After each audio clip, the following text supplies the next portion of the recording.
فأولئك مع الذين عليهم من النبيين فأولئك مع الذين أنعم الله عليهم من النبيين والصديقين والشهداء والصالحين وحسن أولئك رفيقا. وقال تعالى في مقام آخر قل إن كنتم تحبون الله فاتبعوني يحببكم الله ويغفر لكم ذنوبكم والله غفور رحيم. قل أطيعوا الله والرسول فإن تولوا فإن الله لا يحب الكافرين. جب مسلمان نماز پڑھتے ہیں تو اس میں سورہ فاتحہ کا اعادہ بار بار ہوتا ہے. ہر رکعت میں ایک دفعہ سورہ فاتحہ کا پڑھا جانا واجب اور فرض کے درجے میں بہت اہم ہے. اس میں ہم اللہ تعالیٰ سے ایک دعا کرتے ہیں اہدنا الصراط المستقیم کہ اے اللہ ہمیں سیدھا راستہ دکھا. اور اس راستے کی پھر تشریح بھی ہم کرتے ہیں کہ ان لوگوں کا راستہ کہ جن پر تو نے انعام فرمایا انعمت علیہم، غیر المغضوب ان لوگوں کا راستہ نہیں کہ جن پر تیرا غضب ہوا اور جو گمراہ ہوئے. جن پر غضب ہوا اور گمراہ ہوئے یہ کون لوگ ہیں؟ یہود و نصارہ. یہود وہ ہیں کہ جو گمراہ ہوئے، اور یہود وہ ہیں کہ جن پر غضب ہوا، اور نصارہ وہ ہیں یعنی عیسائی وہ لوگ ہیں کہ جن پر جو ہدایت سے ہٹ گئے، گمراہ ہو گئے. اس کے جواب میں کہ وہ لوگ کہ جن پر اللہ کا انعام ہوا وہ کون لوگ ہیں، وہ آیت ہے جو میں نے تلاوت کی کہ یہ وہ لوگ ہیں کہ جن پر اللہ تعالیٰ نے انعام کیا، نبیوں میں سے، صدیقوں میں سے، شہداء میں سے، صالحین میں سے. لیکن ان سے پہلے اللہ تعالیٰ نے ان کی ایک صفت بیان کی. وہ کیا ہے؟ کہ جو اللہ اور اس کے رسول کی اطاعت کرے، اللہ اور اس کے رسول کی اطاعت کرے. اور یہی ہماری گفتگو کا آج موضوع ہے کہ رسول اللہ صلی اللہ علیہ وسلم کی اطاعت وہی اصل میں اللہ کی اطاعت ہے، اور اللہ کی اطاعت رسول اللہ صلی اللہ علیہ وسلم کی اطاعت ہے. یہ قرآن کہتا ہے من یطع الرسول فقد اطاع اللہ. جس نے رسول کی اطاعت کی اس نے اصل میں اللہ کی اطاعت کی، کیونکہ رسول جو کچھ کہتے ہیں اپنی طرف سے نہیں کہتے. وما ينطق عن الهوى ان هو الا وحی یوحى. وہ جو کچھ کہتے ہیں سب کچھ ان پر اللہ کی طرف سے وحی کیا جاتا ہے. تو جب وحی کی بنیاد پر اللہ کے رسول کوئی بات بیان فرماتے ہیں جو حق ہوتا ہے ہمیشہ، تو اس میں وہی بات ہے کہ جو اللہ نے ان سے کہلوائی وہ اللہ کے رسول نے آگے ہم تک پہنچائی. ہم نے اس کو سنا، اس کو مانا دل سے اور اس پر عمل کیا.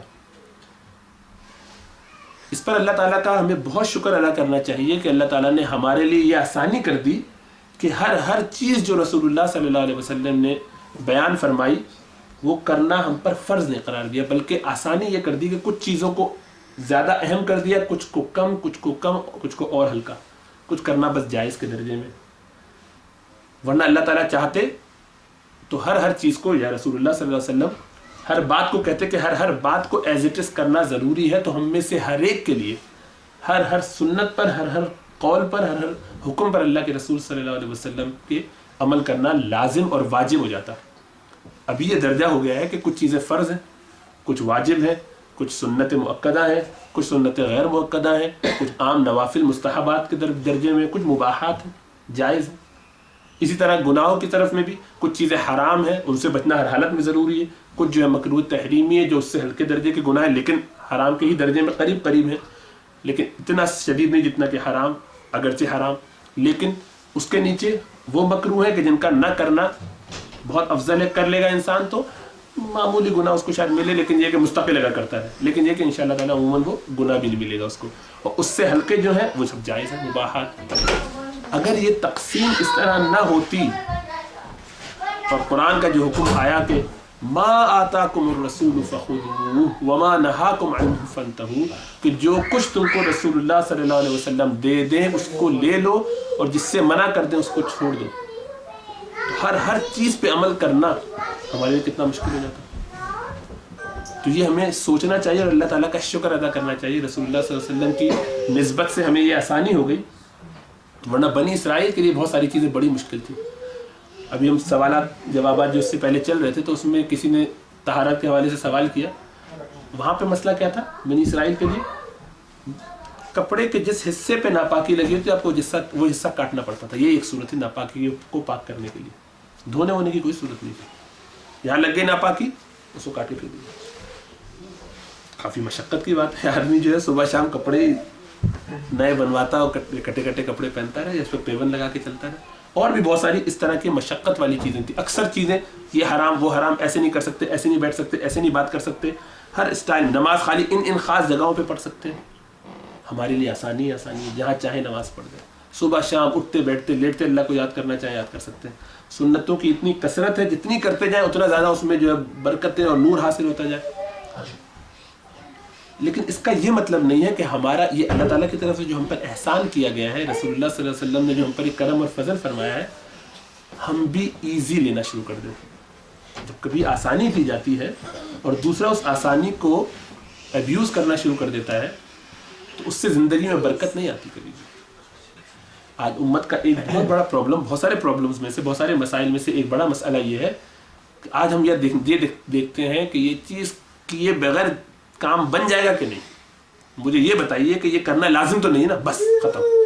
اگر لازم نہیں ہے تو دفع کیجیے جناب, میرے پاس نہ فالتو ٹائم. گویا میں کہتے نہیں اس طرح سے, لیکن گویا مطلب یہی ہوتا ہے کہ یہ کام میرے لیے کوئی اہمیت نہیں رکھتا. ارے بھائی ہمارے اور بڑے کام پڑے ہوئے ہیں, ابھی ہم گناہ گار ہیں اور ہمارے یہ مسائل ہیں اور وہ مسائل ہیں, تو ہم یہ بھی کرنے کے لیے تیار نہیں, یہ آپ ہی کیجیے یا کوئی اور ہی کرتا رہے. بس لازم چونکہ نہیں ہے تو ہمارے لیے یہ بہت آسان ہے چھوڑ دینا. اسی طرح یہ تو اس شخص کے لیے تو بڑی بات ہو سکتی ہے کہ وہ اس طرح سے کہے کہ جس کے فرائض 100% ہو, یعنی وہ جب اللہ کو اپنے فرائض قیامت والے دن پیش کرے تو اس کو پورا یقین ہو کہ ایسے مضبوط ہیں کہ نعوذ باللہ اللہ چاہے بھی تو اس میں کوئی غلطی نہیں نکال سکتے. اور حرام سے میں ایسا بچا ہوا ہوں کہ مجال ہے کہ کوئی بھی حرام ان میں سے ایسا ہو جو میں نے ہاتھ بھی کبھی لگایا اور کوئی فرشتے نوٹ کر کے دکھا دے. ایسا پاک صاف انسان ہوں حرام کے بارے میں, کبائر کے بارے میں. ایسا شخص اگر یہ دعویٰ کرے اور کہے کہ میں جو ہوں اس کے علاوہ کوئی سنتیں عمل نہیں کروں گا, نفلی کام نہیں کروں گا, مستحبات اور ان چیزوں میں نہیں پڑھوں گا اور مکروہات کرتا رہوں گا, تو کہیں گے بہت اچھا ہے, آپ کے لیے تو پرفیکٹ ہے بھائی. آپ تو کام جو مسٹ کام ہے وہ آپ نے پورا کیا ہوا. آپشنل میں ٹھیک ہے, اگر آپ نہیں کرتے تو نہیں کرتے. لیکن ہم میں سے کون یہ دعویٰ کر سکتا ہے؟ ہم سب جانتے ہیں کہ ہمارا ایسا حال نہیں ہے.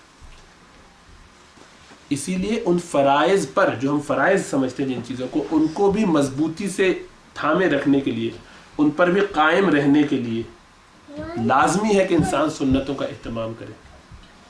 صدیقیت کا جو مقام ہے, شہادت کا جو مقام ہے, جن پر اللہ تعالیٰ نے انعام فرمایا, جو ہم چاہتے ہیں کہ یہ انعام ہم پر بھی کیا جائے, ان کا راستہ یہی ہے کہ نبی اکرم صلی اللہ علیہ وسلم کے طریقے کے مطابق اپنی زندگی گزاری جائے. 24 گھنٹے, 1-2 منٹ کی بات نہیں, کبھی کبھی نہیں, ہر وقت, ہر لمحہ, اٹھتے بیٹھتے لیٹتے, یعنی ٹارگٹ یہ ہے. پھر آدمی یہ کرے کہ اس میں جو ہو جائے وہ ضرور کرے, جو نہ ہو سکے کچھ چھوٹ بھی جائے. تو ایک زمانہ تھا کہ لوگ باتیں کرتے تھے, اور کرنی چاہیے, بڑی بڑی سنتوں کی جو بڑی عموماً لوگوں کے لیے مشکل ہوتی ہے. اب ذرا سا زمانہ کمزور لوگوں کا ہے, ہم آپ بڑے ایمان میں اور اپنے اعمال میں کمزور ہیں, ٹائم نہیں نکال پاتے, 9 to 5 دنیا ہے, اس کے علاوہ 6 گھنٹے کا ریسٹ گھر آ کے ٹی وی کے سامنے, اور آخری جو 15 منٹ بچتے ہیں اس میں ہم ظاہر بات ہے کیا سنتوں پہ عمل کریں گے, وہ فرضی پورے کر لیں, بڑی بات ہے. تو مولوی حضرات بھی اب یہ کرتے ہیں کہ چلو بھائی ہلکی ہلکی سنتوں پہ ہی لگا دو, ان لوگوں کو کچھ وہ بتاؤ یا بتاؤ ہی مت. اس سے نقصان بہت زیادہ ہے اگر بالکل سنتیں نہ بتائی جائیں. کیونکہ جس شخص نے سنتوں کو ہلکا سمجھ کے چھوڑا, سنتوں کو جس نے یہ سمجھا کہ یہ ہلکی ہے, اہم نہیں ہے, نہ بھی کیا تو کوئی بات نہیں, ایسا شخص کبھی بھی فرائض پر مضبوط نہیں ہو سکتا. یہ بہت سے بڑے بڑے ائمہ کے اقوال ہیں, فقہاء اماموں کی بات کر رہا ہوں, کہ ان کے اقوال میں سے اس طرح سے لکھے ہوئے اقوال کہ جس شخص کو سنتوں کی اہمیت ہلکی محسوس ہوتی ہو دل میں, اور وہ سمجھتا ہو کہ کوئی مسئلہ ہی نہیں, جب چاہوں میں چھوڑ دوں, کیا فرق پڑتا ہے, یہ بہرحال اتنا اہم نہیں والا معاملہ, جس کا یہ ایٹیٹیوڈ ہے, یہ شخص کبھی بھی فرائض کو پورا کر کے اس دنیا سے نہیں جا سکتا, لا محالہ کمزور رہے گا. اس کی وجہ یہ کہ یہ ساری چیزیں آپ کی زندگی میں برکت پیدا کرتی ہیں, اور ان برکتوں کے نتیجے میں آپ کو اللہ تعالیٰ کا قرب حاصل ہوتا ہے. اور جہاں قرآن کی جو آیت میں نے پڑھی کہ اے نبی صلی اللہ علیہ وسلم, قل ان کنتم, ان سے کہہ دیجئے, نبی کریم صلی اللہ علیہ وسلم ان لوگوں سے, مسلمانوں سے کہہ دیجئے, ان کنتم تحبون اللہ, کہ اگر تم اللہ تعالیٰ سے محبت کرنا چاہتے ہو. دعویٰ کرتے تھے بہت سارے لوگ, اہل کتاب بھی کرتے تھے, تو انہی میں سے کسی گروہ نے یہ دعویٰ کیا. ایک روایت میں آتا ہے کہ وفد نجران جو عیسائی گروہ تھا وہ آئے تھے مباہلہ کرنے, انہوں نے یہ دعویٰ کیا کہ ہم اللہ سے بہت محبت کرنے والے ہیں, ہم آپ کی بات نہ مانے تو کیا فرق پڑتا ہے, ہم تو بہرحال اللہ تعالیٰ کی چہیتوں میں سے, تو اللہ تعالیٰ نے جو قرآن آیت نازل فرمائی کہ ان سے کہیے کہ اگر یہ واقعی اللہ سے محبت کرتے ہیں تو آپ کی اتباع کریں، فاتبعونی، میری پیروی اختیار کرو، میرے راستے پر چلو، پھر اللہ خود تم سے محبت کرنے لگے گا۔ کسی شخص کے دل میں اللہ کی محبت، اگر کوئی کہتا ہے کہ مجھے اللہ سے محبت ہے، تو اس کا صرف ایک ہی ٹیسٹ ہے، کیسے پتہ چلے گا اس کو اللہ سے محبت ہے؟ رسول اللہ کے طریقے پر آنا۔ اگر وہ رسول اللہ صلی اللہ علیہ وسلم کے طریقے سے جانتے بوجھتے ایک سنت کو بھی چھوڑتا ہے اور کر سکتا تھا اور نہیں کرتا، تو اس آدمی کے اندر محبت اللہ کی یا رسول اللہ کی نہیں ہے، دعویٰ جھوٹا ہے۔ دعوے کی قبولیت کے لیے اللہ کے ہاں معیار ایک ہی ہے کہ میں جتنا زیادہ اللہ کے رسول کی جن جن سنتوں کو عمل کر سکتا تھا، ان کو اختیار کر سکتا تھا، میں نے ایسا کیا کہ نہیں کیا۔ ایک یہ کہ میں کر نہیں سکتا، 3 بجے فجر ہوتی ہے، 3:30 بجے فجر ہو رہی ہے، 4 بجے فجر ہو رہی ہے، تو تہجد، اور 12 بجے سوتے ہیں عشاء کی نماز پڑھ کے، کیونکہ عشاء کی نماز ختم ہوتے ہوتے 11:30 بج جاتے ہیں، جو بھی ٹائم ہے۔ تو اب اس میں جو ہے تہجد کے لیے بیچ میں اٹھنا کمزور لوگوں کے لیے بڑی مشقت ہے، تو افسوس ہے میں نہیں اٹھ پاتا۔ چلیے حضور سمجھ میں آیا، لیکن دائیں پاؤں کے جوتے کو ہمیشہ دائیں پاؤں میں پہلے پہننا، جب بھی جوتا پہنا جا رہا، یا شلوار میں ہمیشہ پہلے یا پینٹ یا ٹراؤزرز وغیرہ کے اندر پہلے دائیں پاؤں کو ڈالنا، شرٹ کے اندر پہلے رائٹ ہینڈ سے ڈالنا، اس میں کون سی مشقت ہے؟ کہ یہ ایسا ہوتا ہے کہ اگر پہلے رائٹ طرف سے ڈال لیا تو الٹی طرف ڈالنے میں لیٹ ہو جاؤں گا اور میں 1 منٹ ایکسٹرا لگے گا؟ تو برابر بات ہے نا، ادھر ڈالیں یا ادھر ڈالیں، اور میری توجہ اس طرف نہیں ہے اور میں اگنورنٹ ہوا ہوں، زندگی میں برکت نہیں ہوگی، میرے کھانے پینے میں برکت نہیں ہوگی، میں نبی کے طریقے کے مطابق سوؤں گا نہیں تو میری سونے میں برکت نہیں ہوگی۔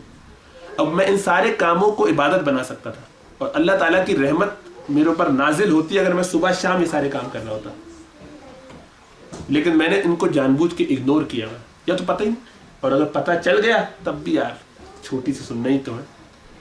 جہاں آدمی کے ذہن میں یہ خیال آئے یا اس کے دل میں یہ فکر ہو کہ یہ محض ایک سنت ہی تو ہے، اس وجہ سے نہیں کر رہا، ایسے شخص کو بہت ڈرنا چاہیے۔ گناہ نہیں ہے ایسا، وہ سنت پہ عمل نہ کرنا گناہ نہیں ہے، سنت تو سنت، اس پہ عمل نہیں کریں گے تو پکڑ نہیں ہوگی، اسی لیے وہ سنت غیر موقع ہے۔ لیکن سنت کو چھوڑنے والا شخص اور اس کو ہلکا سمجھنے والا شخص کبھی بھی اپنے فرائض پر بھی مضبوط نہیں رہ سکتا، اور یہ آزمودہ چیز ہے، ہر حالت میں اس میں ان کو نقصان ہوگا اور پریشان ہوگا۔ وہ شخص اپنے فرائض کی طرف سے یا حرام میں پڑے، گناہوں کے کاموں میں، یا اس کے فرائض چھوٹیں گے۔ تو یہ ذہن میں ایک تو اصول یہ نوٹ کر لیجیے کہ سنتوں کو ہلکا سمجھ کے چھوڑنے والا شخص کبھی بھی اپنے فرائض کے حساب سے بھی مکمل نہیں ہوگا، پھر سوائے اس کے کہ وہاں پر آخرت میں اس کی اچھی خاصی مشقت ہوگی اور پٹائی ہوگی، اور کوئی صورت نہیں۔ تو سنتوں کو ہلکا نہیں سمجھے۔ پہلی بات، سنت کو اہم سمجھنا بے تحاشا ضروری ہے۔ اس کی اہمیت کیسے پتہ چلے گی؟ جیسا کہ میں نے بتایا، بعض اوقات وہ فرض کام اور وہ حرام کام جو آپ کو چھوڑنے چاہیے، وہ فرض کام جو آپ کو کرنے چاہیے، اگر آپ سے پورے نہ ہو رہے ہوں، وہ سنتوں پہ عمل کرنے کے نتیجے میں پورے ہو جاتے ہیں، کیونکہ برکتیں آنا شروع ہو جاتی ہیں، اللہ تعالیٰ کی رحمت آنا شروع ہو جاتی ہے۔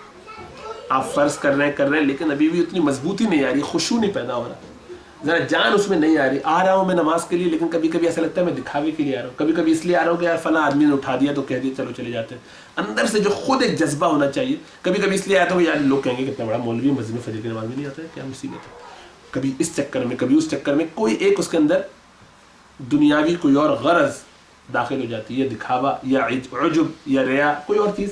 تو یہ ساری چیزیں اس میں اس کے خشوع کو، اس کی خوبصورتی کو، اس کی اخلاص کو خراب کر دیتی ہے۔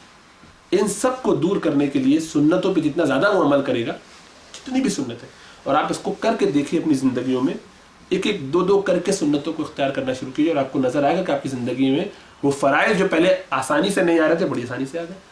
اب ان گناہوں سے جو میں بچنا چاہتا تھا، بڑی آسانی سے بچنے لگا، اس لیے کہ میں نے اپنی زندگی میں کچھ سنتوں کو شامل کر لیا۔ حرام کام اور گناہوں سے جو میں بچنا چاہتا تھا، نہیں بچ پاتا تھا، سنتوں پر عمل کر کے میرے لیے ان میں بڑی آسانی ہو گئی۔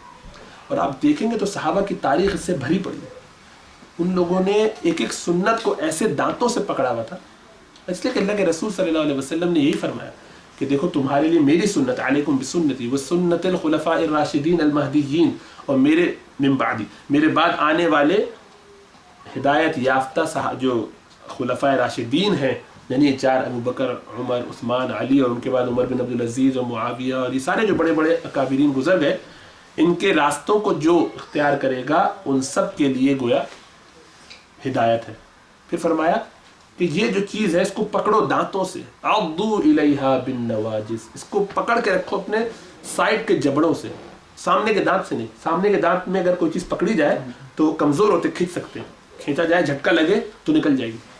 سائڈ کے دانت ذرا زیادہ مضبوط ہوتے ہیں, تو فرمایا کہ ان سے پکڑ لو, نواجذ سے, اس کو چھوڑو نہیں, پکڑے رکھو اس کو جان سے زیادہ اہم سمجھتے ہوئے میرے طریقے کو اور ان لوگوں کے طریقے کو, زندگی تمہاری سنور جائے گی.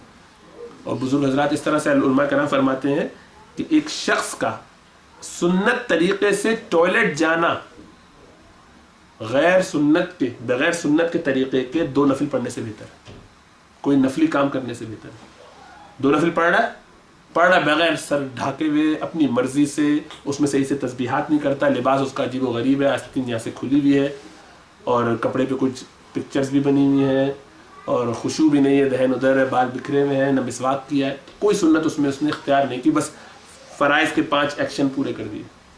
اس سے زیادہ بہتر ہوتا کہ وہ ٹوائلٹ اگر سنت طریقے سے چلا جاتا تو اس میں جو اس کو برکت حاصل ہوتی ہے, فضیلت حاصل ہوتی ہے, اس کو یہاں حاصل نہیں ہوگی. ہر کام جس پہ سنت کی سٹیمپ نہ لگی ہو اللہ کے قابل قبول نہیں ہے.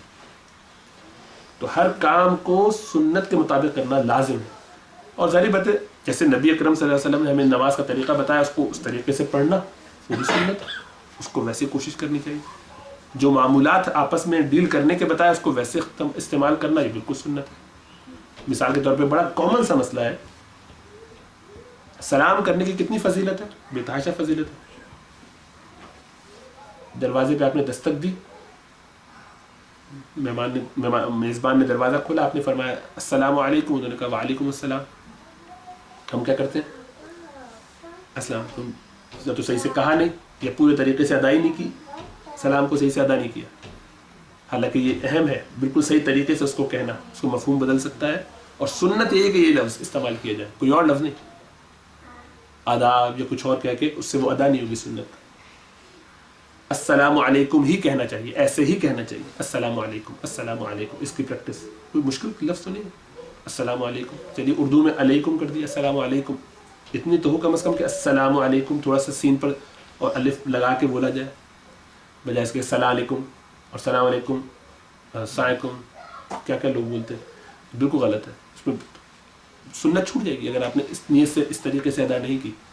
اور سلام کرنے کے بعد اب مجلس میں لیکن اگر آپ آئیں تو وہاں سے داخل ہوئے, گفتگو ہو رہی ہے نہیں بھی ہو رہی مجلس میں, وہاں سے آئے سب کو السلام علیکم ہاتھ ملائے چلے جا رہے ہیں یہاں سے, خلاف سنت. اس سلام کا کوئی ثواب نہیں ملے, بلکہ اس بات کا امکان ہے کہ پکڑ, کیونکہ گفتگو جو زیادہ اہم ہو رہی تھی اس کو ڈسٹرب کیا, لوگوں کو ڈسٹریکٹ کیا, لوگوں میں سے بیچ بیچ میں سے چل چل کے گئے, ہر ایک کی توجہ اپنی طرف مبذول کروائی, کوئی ذکر کر رہا ہے کوئی کچھ کر رہا ہے, خلاف سنت عمل. ہونا کیا چاہیے تھا, انٹر ہوئے السلام علیکم, ایک بندے نے جواب دے دیا سننے والوں میں سے, سب کی طرف سے وہ جواب ہو گیا, وہ بندے کو جہاں جگہ ملی قریب ترین وہ واقع بیٹھ گیا. ثواب اس کو اس سلام کا جو ثواب ملے گا اور برکتیں سب کو حاصل ہوں گی وہ ہر ایک کا ہاتھ ملانے سے نہیں ہوگی. اسی طریقے سے وہاں سے داخل ہوئے, آ کے جہاں بیٹھے وہ جا کے بیٹھ گئے, خلاف سنت عمل. اندر داخل ہوئے, جہاں پہلی جگہ ہے آگے وہاں تک آ کے پوری جگہ کو اس طریقے سے تاکہ بار بار یہ کہنا نہ پڑے کہ آگے آ جائیے, اور پیچھے والوں کے لیے جگہ. اور اسی طریقے سے جب کہا یہ جائے کہ بھائی اذا قیل لکم تفسحوا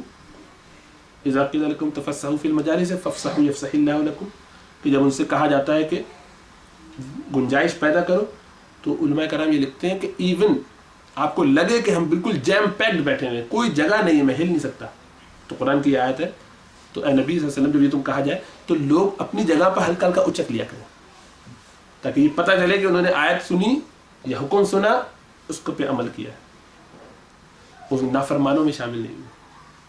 حدیث یا قرآن کی آیت کان میں پڑھی ہے, سو واٹ, یہ ایٹیٹیوڈ نہیں ہونا چاہیے, بلکہ دل میں تڑپ ہو کہ ہر سنت کو میں اختیار کروں. لوگوں نے اپنی زندگیاں ان سنتوں کے مطابق ایسے گزاری ہیں کہ آدمی سوچ کے حیران ہوتا ہے. میں بتا رہا تھا کہ مولانا قاسم نانوتوی صاحب جو ہیں, جنہوں نے دیوبند کے جو مدرسہ ہے اس کی ابتدا کی تھی, ان کی ابتدا کے 2 لوگوں میں سے اور یہ ہر طبقے میں، یعنی اس کے دیوبند ہی کا تعلق نہیں ہے، بریلی کے علماء کو دیکھیں، ان کا بھی یہی حال ہے، سب سنتوں میں لگے ہیں بہت کثرت سے. جو شیوخ کی بات کر رہا ہوں، علماء کی بات کر رہا ہوں، بڑے لوگوں کی بات کر رہا ہوں. جو آدمی بڑا نام پاتا ہے یا اس کو اللہ تعالیٰ عزت دیتے ہیں، اس کی وجہ یہ ہوتی ہے. سلفی حضرات میں سے آپ دیکھیں بڑے بڑے، میں آپ کو مثالیں دیتا ہوں ان لوگوں کی، آپ کو پتہ چلے گا کہ کس طرح ان لوگوں نے اپنی زندگیاں گزاری ہیں. تو قاسم نانوتوی صاحب رحمہ اللہ، ان کے اوپر جو ہے یہ، وہ اس زمانے میں برٹش راج تھا 1857 کے بعد، جو غدر اور یہ ساری صورتیں تھیں. اس کے بعد ان لوگوں نے ان پر کہ یہ لوگ ہمارے خلاف جو ہے یہاں پر باقاعدہ مہم چلا رہے ہیں، انگریزوں کو نکالو، اس طرح کی مہم چل رہی تھی کہ یہاں سے انڈیا سے نکالا جائے. تو علماء کو پکڑ رہے تھے جگہ جگہ، تو ان کے نام کے وارنٹ نکلے ہوئے تھے. تو ایک صاحب جو ہے وہ وارنٹ لے کر پہنچ گئے. جہاں پہ یہ لوگ موجود تھے، یہ خود تشریف فرما تھے، 2-3 لوگ اور کھڑے ہوئے بات کر رہے تھے. تو آ کے کہا کہ جناب قاسم صاحب کو جانتے ہیں آپ؟ تو اپنی جگہ سے تھوڑا سا ہلے اور کہا کہ ہاں ابھی تو یہیں تھے. مطلب یہ کہ اس جگہ میں موجود تھے، یہ نہیں بتایا، مطلب جہاں تھے. اب وہ ہل گئے. تو یہ حکمت سے کام لیتے ہوئے توریہ کرنا اس کو کہتے ہیں بہرحال. اس کے بعد پھر وہ تو چلا گیا، تو یہ اپنا غائب ہو گئے. 3 دن تک نظر نہیں آیا. تو لوگوں نے کبھی 3 دن واپس آئے، لوگوں نے پوچھا حضرت آپ باہر کہاں آ گئے؟ آپ کے خلاف تو وارنٹ، وہ ڈھونڈتے پھر رہے جگہ جگہ، پکڑے جائیں گے جب آپ پکڑے جائیں گے. تو ان کا بھائی اللہ کے رسول صلی اللہ علیہ وسلم کے پیچھے جب دشمن لگے تھے تو آپ نے غار ثور میں 3 دن کی پناہ لی. بس مجھے اللہ نے یہ موقع دیا تھا کہ میں سنت پہ عمل کر لوں، تو وہ سنت پہ عمل کر کے 3 دن کی میں نے، اسے کہنا چاہیے ہڈن، جو بھی اپنا ایک سیکلوژن اختیار کیا وہ کر لیا، ہائیڈ آؤٹ، چھپ گیا اپنے طور پر. اس کے علاوہ غیبوبت کہہ لیں اس کو، یا غیبت اس کو کہہ لیں، اپنے آپ کو چھپا لینا، تو میں نے 3 دن کے لیے چھپا لیا سنت پہ عمل کرنے کے لیے. اب میں باہر ہوں، پکڑے ہیں، جیل میں ڈالیں، جان سے مار دیں، مجھے کوئی فرق نہیں پڑتا. میں کون سے ڈرتا ہوں؟ ایمان والا آدمی کہاں ڈرتا ہے؟ لیکن وہاں پہ بھی یہ فکر ہے کہ سن. انہی کے ساتھ جو مولانا رشید گنگوہی تھے رحمہ اللہ، ان کے بارے میں یہ روایتوں میں واقعہ کہ جناب کسی نے ان کو سرما لگاتے ہوئے دیکھا آخری وقتوں میں، جب وہ بالکل نابینا ہو چکے تھے. تو کہنے لگے حضرت یہ سرما تو آنکھوں میں تیزی لاتا ہے، تو آپ کس لیے لگا رہے ہیں؟ تو کوئی کہنے بھائی آنکھوں میں تیزی لانے کے لیے جو لوگ سرما استعمال کرتے ہیں وہ الگ ہوں گے، ہم تو نبی کی سنت سمجھ کے استعمال کرتے ہیں. اس سے ہمیں غرض نہیں ہے کہ ہماری آنکھیں سے تیز ہو جائیں. نبی کے بارے میں ہمیں پتہ ہے کہ آپ سونے سے پہلے سرما لگاتے تھے، جمعے کے خاص موقع پہ لگاتے تھے. ہم اس سنت پہ عمل کر رہے ہیں. اس سے میں ٹھیک لگوں، غلط لگوں، اچھا لگوں، آنکھ ٹھیک ہو جائے، حلیہ اچھا لگے، اگر میری داڑھی اتنی حسین آئے گی کہ پوری طرف سے کور کرے گی اور دیکھنے میں ذرا اٹریکٹیو اور ذرا یہ کلر، اور تب تو رکھوں گا، ورنہ 2-4 ادھر ادھر آئے تو مزہ نہیں آیا. ان کی جیسی آنی چاہیے، ان کی جیسی آنی چاہیے تو رکھوں گا، ورنہ نہیں رکھوں گا. تو گویا وہ تو آپ نے خوبصورتی کے لیے رکھی یا نام کے لیے، دکھاوے کے لیے رکھی. نبی کے لیے رکھی ہوتی تو آپ کو اس سے فرق نہیں پڑنا چاہیے تھا. پھر یہ الگ بات ہے کہ یا اللہ رکھی تو اللہ کے رسول آپ کے لیے محبت میں اچھی بھی ہو جائے تو کیا ہو جائے، تو کوئی مذائقہ نہیں خود ہی. لیکن فوکس یہ نہیں تھا، فکر یہ نہیں تھا. شیخ عثیمین رحمہ اللہ، ان کا بھی انتقال ہوا ہے 1999-2000 کے زمانے میں. یہ سلفیہ، دعوت سلفیہ کے بڑے شیوخ میں شامل ہیں. تو ان کو کینسر ہو گیا تھا، پورے گردے میں اور بونز میں اور کولون میں جو آتے ہیں ان سب میں پھیل گیا تھا. تو ان کو جب بتایا گیا کہ بھائی اس کا علاج جو ہے کیموتھراپی ہے، تو اس کے نتیجے میں کیا اس کا سائڈ افیکٹ، بھائی ہڈیوں کا گودا ختم ہو جاتا ہے، خون بننا کم ہو جاتا ہے، تو آدمی کو انفیکشن ہوتے ہیں، یہ ہوتے ہیں، وہ ہوتے ہیں، منہ میں چھالے ہو جاتے ہیں. ان کا ہاں ٹھیک ہے ٹھیک ہے ٹھیک ہے ٹھیک ہے، سنت علاج کرنا ٹھیک ہے. ان کا بال جھڑ جاتے ہیں، ان کا تو ٹھیک ہے ٹھیک ہے، تو بال مطلب یہ کہ آپ گنجے ہو جائیں گے، ہاں ٹھیک ہے، گنجے ہونے میں مذاقہ نہیں، چونکہ سے داڑھی بھی صاف ہو جائے گی. پھر مجھے نہیں کرانا علاج. میں اللہ کے رسول صلی اللہ علیہ وسلم کے سامنے جو ہے بغیر داڑھی کے نہیں جانا چاہتا. گناہ تھا داڑھی کا ایسے موقع پر کیموتھراپی کروانا کہ داڑھی جھڑ جائے. جائز تھا کہ نہیں جائز تھا؟ بالکل جائز تھا. لیکن ایک شخص کی محبت ہو اللہ کے رسول صلی اللہ علیہ وسلم کے ساتھ، ان کی سنتوں کے ساتھ، تو وہ ایسا نہیں کر سکتا. لوگ جو ہیں اپنی زندگیوں کو، بزرگوں، جتنے بھی بڑے بڑے بزرگ لوگ ہیں، ان لوگوں کی زندگیاں نبی اکرم صلی اللہ علیہ وسلم کی زندگی کو اپنی زندگی میں لانے کے مطابق گزارتے ہیں، تب وہ ایسے نام پاتے ہیں. مولانا زکریا رحمہ اللہ آخری زمانے میں بالکل بستر مرگ پر ہیں اور بیمار ہیں، اور پیر سے اپنے دوسرے پاؤں کی طرف اشارہ کر رہے ہیں جیسے کہ تکلیف ہو رہی ہے، وحشت ہو رہی ہے. تو لوگوں نے دیکھا کہ موزہ پہنے، تو شاید موزے ہوتا ہے کہ آدمی آخری وقتوں میں ذرا بوجھ سا محسوس ہوتا ہے. تجربہ اس طرح کا ہے لوگوں کا، یا لوگوں نے جنہوں نے دیکھا ہے تو ان کو بتاتے ہیں کہ تکلیف سی ہو رہی ہے، عجیب سا لگتا ہے، چادر بھی نہ رکھی جائے. بہت ایک اختلاجی کیفیت ہوتی ہے، ظاہری بات ہے، روح نکل رہی ہے کسی کی آخری وقت ہے. تو ایسے جب کیا تو لوگوں کو اندازہ ہوا کہ شاید موزہ اتارنا چاہتے ہیں. تو اتارنے کے لیے جیسے ہاتھ بڑھایا پھر پاؤں کھینچ لیں. تھوڑی دیر انہوں نے اس طرح سے برداشت کیا, تھوڑی دیر کے بعد پھر وہی کوفت کا اظہار انہوں نے کیا. تب خادم حضرات یا کوئی بھی صاحب جو رشتے دار یا کوئی صاحب سامنے تھے انہوں نے اتارنے کی کوشش کی, پھر پاؤں پیچھے کھینچ لیں. جب وہ ہاتھ بڑھائے تو یہ پاؤں کھینچ لیں, اور لیکن تھوڑی دیر کے بعد پھر اظہار ایسے کریں جیسے کہ اضطرابی کیفیت. تو انہوں نے ان کے بیٹے کو بلایا اور کہا بھائی یہ اس طرح کی کیفیت ہے, ہمیں تو سمجھ میں نہیں آ رہا, لگتا ہے ایسا ہے کہ موزہ اتارنے کو بھی کہہ رہے ہیں, ہم اتارنے لگتے ہیں تو پھر پاؤں بھی کھینچ لیتے ہیں, وہ بار بار یہی ہو رہا ہے, تو آپ بتائیے کہ کیا. انہوں نے دیکھا کہ کیا اچھا ابھی کیا ہوا سلسلہ, دیکھا تو ہاں یہ تو جوتا اتارنے کو کہہ رہے ہیں موزہ, بالکل صحیح بات ہے. تو جب اتارنے لگے پاؤں کھینچے تو کہا اللہ کے بندے پہلے الٹے پاؤں کا موزہ اتارو گے تو سنت کے مطابق اترے گا, تم سیدھے پاؤں کا موزہ اتار رہے ہو تو وہ اس وقت بھی ان کا یہ استحضار ہے کہ سنت کے مطابق عمل نہ ہو.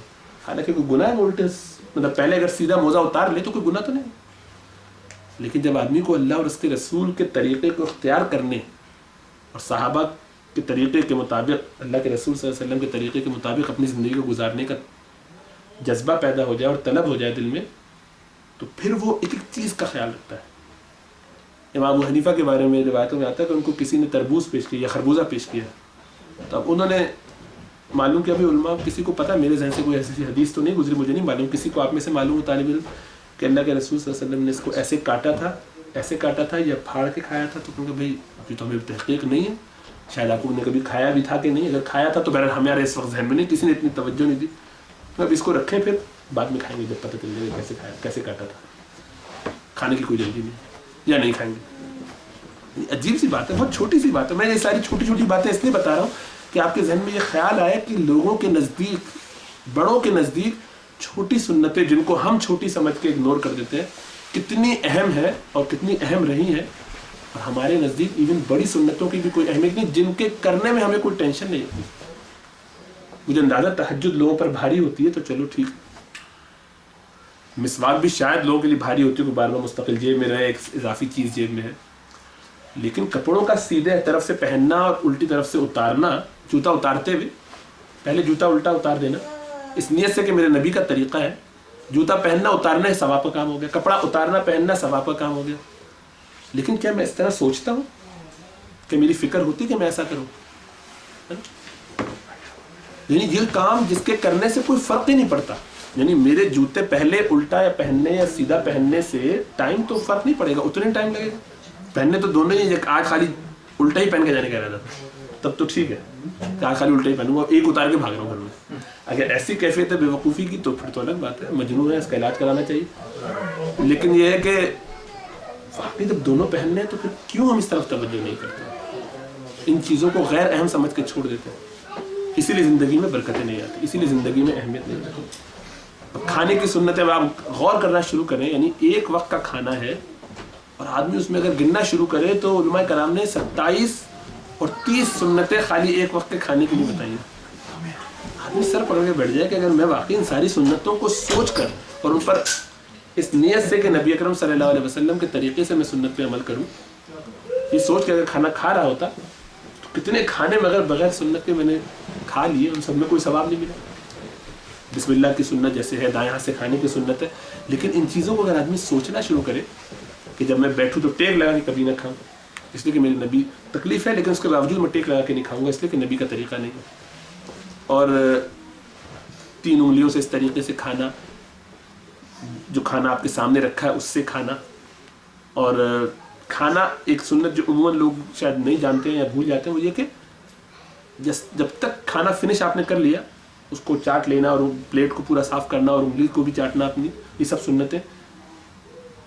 دسترخوان کے اٹھنے سے پہلے خود نہ اٹھنا, یہ بھی سنت ہے. دسترخوان بچھا ہوا ہے, مطلب دسترخوان پہ کھانا کھانا بھی سنت ہے ٹیبل کے مقابلے میں, تو ٹیبل پہ ہی جو کچھ رکھا ہوا ہے جب یہ برتن اٹھوا لیے جائیں یا خود اٹھا لے آدمی یا کسی بچے سے اٹھوا لیے یا بیگم نے اٹھا دیے تو اس وقت تک بیٹھا رہے وہیں پر, یہ بھی ایک سنت ہے. اس سنت کو بھی آدمی عمل کرے, کبھی توفیق ہو تو سوچے. اسی طریقے سے بیٹھا کیسے ہے وہ کھانے کے لیے, یا اتحیات کے انداز میں آگے ہلکا سا جھک کے کھانا, یہ بھی سنت کا طریقہ. یا جیسے کہ ایک پاؤں سیدھا والا اٹھا کے اور الٹے پاؤں کے اوپر بیٹھ کے ایسے کھانا بھی سنت ہے. دونوں طریقے سے تاکہ وہ پیٹ دبے. کبھی زندگی میں اس سنت پہ بھی آدمی عمل کرے کہ کھاتے وقت اپنے پیٹ کے 3 حصے کرے, رف ایسٹیمیٹ لگائے کہ میں آئندہ جو کھاتا ہوں اب تک تو صرف سالڈ کے لیے جگہ رکھتے ہیں نا پورے پیٹ میں. سالڈ کے علاوہ جو چیز ہے وہ تو ویسٹ لگتی ہے کہ یار میں ٹائم ضائع کر رہا ہوں. اس پہ ایک لطیفہ یاد آیا. تو اسی طریقے سے باپ اور بیٹا دونوں انتہائی لالچی, کسی دعوت میں گئے کھائے چلے جا رہے ہیں, یہاں تک کھا لیا.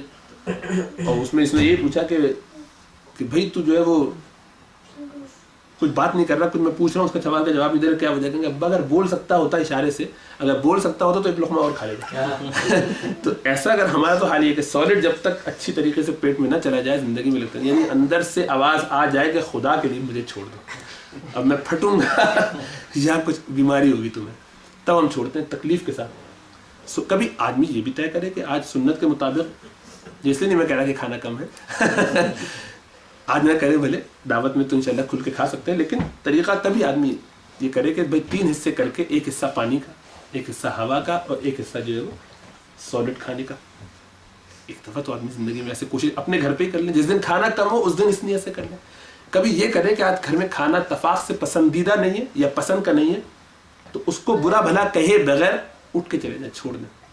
وہ آپ ویسے بھی اٹھ کے چلے جائیں گے, کھانا پسند نہیں آیا تو گالی دے کر, غصہ کر کے, برا بھلا کہہ کے منہ بنا کے جائیں گے. آج جو بغیر منہ بنائے ہوئے ایسے ہی کھانے کو وہیں چھوڑا, بلکہ اٹھا کے خود اندر فریج میں رکھ کے آ گئے, کچھ نہیں کہا آج اتفاق سے. یہ ایک بات ہے کہ صدمے سے کہیں بیگم کا انتقال نہ ہو جائے, حیرت سے مر لیجیے صاحبہ کہ یہ آج کیا ہو گیا, انہوں نے تو کچھ کہا ہی نہیں, یہ بھی ہو سکتا ہے. تو اس کا خیال رکھتے ہوئے کبھی آدمی زندگی میں یہ بھی کوشش کرے کہ آج اس سنت پہ عمل کرو کہ اللہ کے رسول صلی اللہ علیہ وسلم کو اگر کوئی چیز پسند نہیں آتی تھی تو آپ اس کو کھاتے نہیں تھے, چھوڑ دیتے, تو کچھ کہتے نہیں, اٹھ کے چلے جاتے تھے. اس سنت پہ عمل کر لیا آدمی. اور کبھی یہ سنت پہ عمل کر لے کہ آج گھر میں پہنچا ہوں, کھانے کی کوئی چیز موجود نہیں ہے, اور کھانا یا ہے اویلیبل, وہ مجھے پسند نہیں ہے, میں نہیں کھانا چاہتا, تو چلو بھائی آج میں روزہ رکھتا ہوں, صبح سے کچھ نہیں کھایا, بس ناشتے کے وقت میں ایسا ہوگا چلو آج میں روزے کی نیت کرتا ہوں. ایسا بھی کرتے تھے اللہ کے رسول کبھی بھی. کہنے کا مطلب یہ کہ ہماری زندگی میں سنتوں کا بے تحاشا دخل ہونا چاہیے. صبح شام کی سنتیں, اٹھنے بیٹھنے کی سنتیں, کھانے پینے کی سنتیں. صبح اٹھے تو ہاتھ پورا دونوں کلائیوں تک دھونا, پہلے کچھ بھی کریں, کسی برتن میں ہاتھ ڈالنے سے پہلے, کچھ بھی کام کرنے سے پہلے, یہ بھی سنت ہے. اس کے بعد اپنا آپ نے باقاعدہ جو بھی باتھ روم جانے کے لیے جو دعا ہے, اٹھنے کی جو دعا ہے وہ پڑھی, باتھ روم جانے کی جو دعا ہے وہ پڑھی. الٹے پاؤں سے آپ باتھ روم داخل ہوئے, وہاں سے پھر فارغ ہو کے واپس آئے ہیں. اچھا, اس میں بھی سر کا کور کر کے باتھ روم جانا, یہ بھی سنت. باہر آئے, اپنا وضو کیا, جو بھی اس کی اذکار ہیں, تسبیحات ہیں وہ پڑھی, وضو کے بعد کی دعا پڑھی, اور باہر آ کے وضو ختم کرنے کے بعد آسمان کی طرف انگلی سے اشارہ کر کے درود شریف یعنی پڑھنا, اور پھر کلمہ پڑھنا, پھر وہ جو دعا ہے وہ پڑھنا, اشہدو ان لا الہ الا اللہ وحدہ محمد عبدہ ورسولہ اللہم اجعلنی من التوابین واجعلنی من المتطہرین. یہ کر کے تیار ہو کے آپ, کھانا رکھا ہے کھانے کے لیے, پھر اس کھانے کی جتنی سنتیں ان کو ایک دفعہ اختیار کیا. فارغ ہونے کے بعد اس کی دعا پڑھی, اگر بھول گئے تھے بسم اللہ پڑھنا تو بسم اللہ اولا و آخرہ یہ کیا. اور پھر اس کے بعد گھر سے باہر نکلنا تو باہر نکلنے کی دعا بسم اللہ توکلت علی اللہ لا حول ولا قوۃ الا باللہ. سیدھے پاؤں سے باہر نکلے, جوتا سیدھے پاؤں میں پہنا, کپڑے اسی طریقے سے سیدھی طرف پہنتے ہوئے, عطر سوچ کے لگایا کہ خوشبو, پرفیوم بھی لگایا تو یہ سوچ کے لگایا کہ چلو خوشبو لگانا سنت ہے. یعنی جو اب آپ یہ بتائیے وہاں سے یہاں تک آپ تقریباً 30-40 سنتیں آپ نے الحمدللہ اپنی زندگی میں ڈالی. کیا خیال ہے آپ کا؟ اس کے بعد آپ گھر سے باہر نکلیں گے اور آپ صبح شام کی ٹینشنوں میں, پریشانی میں ہو کر آئیں گے؟ نہیں, بے تحاشا پرسکون ہوں گے. آپ کے کام کی مشکلات, پریشانیاں وہ اللہ تعالیٰ خود آپ کے لیے آسان فرما دیں گے. وہاں سے راستے میں بھی جاتے ہوئے آپ اذکار کر رہے ہیں, راستے میں جاتے ہوئے آپ اپنے آپ کو بدنگاہی سے بچاتے ہوئے, اخبار بہت شوق ذوق ہے تو دیکھ لیا, اچھا تو ہے کہ نہ دیکھیں کہ اس میں ہمیشہ کچھ نہ کچھ ایسی چیزیں ہوتی ہیں جو تکلیف ہی پہنچاتی ہیں اور گناہی میں مبتلا کرنے کی فکر کرتی ہیں. قرآن پڑھ لیا, تھوڑا سا اذکار کر لیا, تسبیحات کا اپنا معمول. وہاں سے کام سے کے دوران میں بھی نمازوں کا اہتمام رہا, کہیں اگر یاد آ گیا, جیب میں تسبیح اگر رکھی رہے تو تسبیح ریمائنڈر بڑا زبردست ہے. جیسے جیب میں ہاتھ گیا تو یاد آ گیا, اچھا ضروری بات ہے آپ آفس کے دوران تسبیح نہیں پڑھ سکتے, مشکل ہوتی ہوگی, لیکن تسبیح کے چھنکار سے یا اس کے ہلنے جلنے سے یا ہاتھ لگنے سے, موبائل تو بار بار آپ 100 دفعہ تو آپ جیب میں ہاتھ ڈالتے ہیں موبائل نکالنے کے لیے نا, تو منیمم تو ہاتھ ڈالا دوبارہ, تو اس کو بھی جب تسبیح کو ہاتھ لگے گا تو توجہ بن جائے گی کہ ارے ہاں ذکر کرنا, چلو 2 دفعہ ذکر کرنا, لا زبان سے نکل گیا, 1 دفعہ درود ہو گیا, 1 دفعہ تیسرا کلمہ, کوئی بھی جو اللہ تعالیٰ نے دل میں ڈالی بات معمول بن گیا, کچھ اذکار ہو گئے, آتے جاتے سلام دعا کر رہے ہیں لوگوں کو. یعنی اپنی زندگی کو سنت کے مطابق ایسے ڈھالنے کی آدمی کوشش کرے, اور یہ ساری وہ سنتیں کہ ان میں سے کوئی بھی خدا کی قسم مشکل نہیں. میں نے ایک بھی مشکل سنت کرنے کو نہیں کہا ان میں سے کوئی بھی. مشکل سنتوں کو چھوڑ دیں, آسان والی کر لیں, ایک ایک کر کے کریں. 2 نہیں کر سکتے, 4 نہیں کر سکتے, کھانے کے لیے ایک سنت کو اختیار کر سکتے ہیں, وہ کر لیں. یعنی پانی اگر مشکل ہوتا ہے بیٹھ کے پینا تو ٹھیک ہے, کھڑے ہو کے پیے, کھانے کی سنت مکمل کر لیں. ایک ایک 2 کر کے کچھ تو لائیں.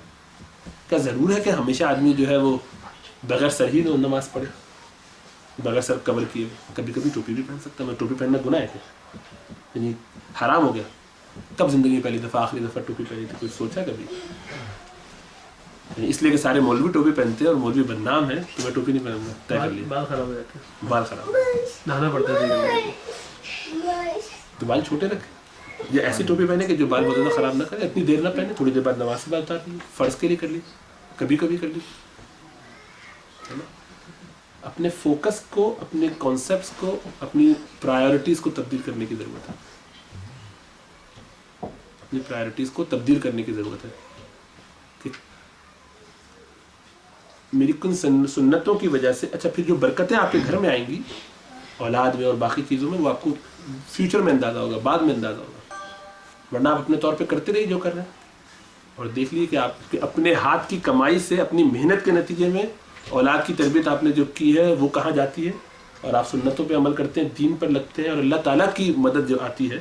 ابراہیم علیہ السلام کی تربیت کس نے کی تھی؟ ابراہیم علیہ السلام کے بیٹے اسماعیل علیہ السلام کی تربیت, جو اقبال نے کہا نا کہ یہ فیضان نظر تھا یا کہ مکتب کی کرامت تھی, سکھائے کس نے اسماعیل کو آداب فرزندی. وہ سارا ادب جو انہوں نے سیکھا تھا, سارے طریقے جو انہوں نے سیکھے تھے, کیونکہ کہیں انسٹیٹیوٹ میں جا کے نہیں سیکھے تھے, ابا نے بھی نہیں سکھایا, کیونکہ ابا وہاں تھے ہی نہیں, ابا نے نہیں پالا, اللہ نے سکھایا تھا, ربا نے سکھایا تھا. اس لیے کہ ابا نے اپنے آپ کو اللہ کے لیے وقف کر دیا, تو اللہ تعالیٰ نے ان کی اولاد کو سنبھال لی اللہ کے راستے میں, اللہ جیسے چلانا چاہے. جو ان میں سے سعید تھے, سعادت مندی میں لگ. ہم آپ بھی اگر اللہ کے ہو جائیں گے تو اللہ تعالیٰ ہمارے ہو جائیں گے. اللہ کے رسول صلی اللہ علیہ وسلم نے فرمایا کہ جو شخص اللہ تعالیٰ کے قریب سب سے زیادہ آدمی کیسے آتا ہے؟ فرائض کو پورا کر کے. فرمایا کہ بندہ میرے قریب آتا جاتا ہے فرائض کے ذریعے, سب سے زیادہ فرائض کو پورا کرتا ہے, پھر اس کے بعد وہ نوافل کو پورا کرنا شروع کرتا ہے. نوافل کے ذریعے وہ میرے اتنے قریب آتا جاتا ہے کہ میں اس کا ہاتھ بن جاتا ہوں جس سے وہ پکڑتا ہے, اس کی آنکھ بن جاتا ہوں جس سے وہ دیکھتا ہے, کان بن جاتا ہوں جس سے وہ سنتا ہے, پاؤں بن جاتا ہوں جس سے وہ چلتا ہے. یہ مفہوم حدیث کا.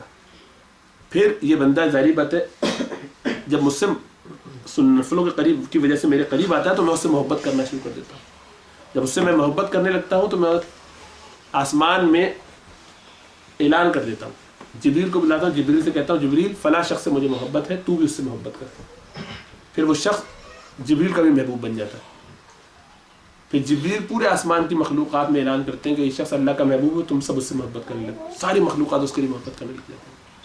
پھر وہ جبریل زمین والے فرشتے کو حکم دیتے ہیں, وہ پوری کائنات میں جتنی آسمان کے علاوہ, عرش کے علاوہ جتنی جگہیں بچی ہیں زمین میں, ان سب میں حکم دے دیتے ہیں کہ فلاں شخص سے اللہ, جبریل اور سارے فرشتے محبت کرتے ہیں, تم سب بھی کرنے لگو. اب سمندر میں تیرنے والی مچھلی اس کے لیے دعا کر رہی ہے, پرندے جو اڑنے والے اس کے حق میں دعا کرتے ہیں. اس کی زندگی عجیب و غریب نور کا ایک مجسم بن جاتی ہے. لیکن یہ اس صورت میں ہوتا ہے کہ جب ہم اپنے آپ کو فرائض پہ پورا کریں, حرام سے بچیں, سنتوں پہ عمل کریں اور بڑھتے جائیں.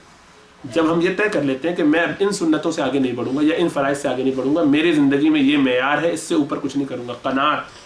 تو دین پر جب ہم قناعت کرنے لگتے ہیں تو دین کی موت ہوتی ہے. دین پر قناعت کرنا دین کی موت ہے. مطلب یہ کہ آپ, یہ نہیں ہو سکتا کہ دین یہاں پہ رک جائے اور آپ کہیں میں اس سے آگے نہیں بڑھوں گا نہ پیچھے جاؤں گا. ایسا نہیں ہو سکتا. آپ پیچھے جائیں گے ہر حالت میں اگر آگے نہیں بڑھیں گے, کیونکہ آپ اگینسٹ دا ٹائڈ ٹریول کر رہے ہیں. یہ پہاڑی ہے, اس میں جو اوپر نہیں چلتا وہ نیچے گرتا ہے. ٹھیک ہے, آپ بہت تیزی سے اوپر نہ چلیں, ہلکی رفتار سے. مشقت ہوگی, اوپر چلنا پہاڑی میں مشکل ہی ہوتا ہے, لیکن اس مشقت کے باوجود ایک قدم صحیح, ہر 10 منٹ پہ ایک قدم صحیح, ہر 1 گھنٹے میں ایک قدم صحیح, لیکن اوپر اٹھانا پڑتا ہے. پاؤں لٹکے رہ کے واپس ہی گریں گے, پیچھے جائیں گے. تو اسی لیے مستقل ترقی ہوتی رہنی چاہیے. بلکہ ایک حدیث کے الفاظ تو یہ ہیں کہ جس کا آنے والا کل گزشتہ کل سے یعنی آج سے بہتر نہ ہو وہ ہلاک ہو گیا.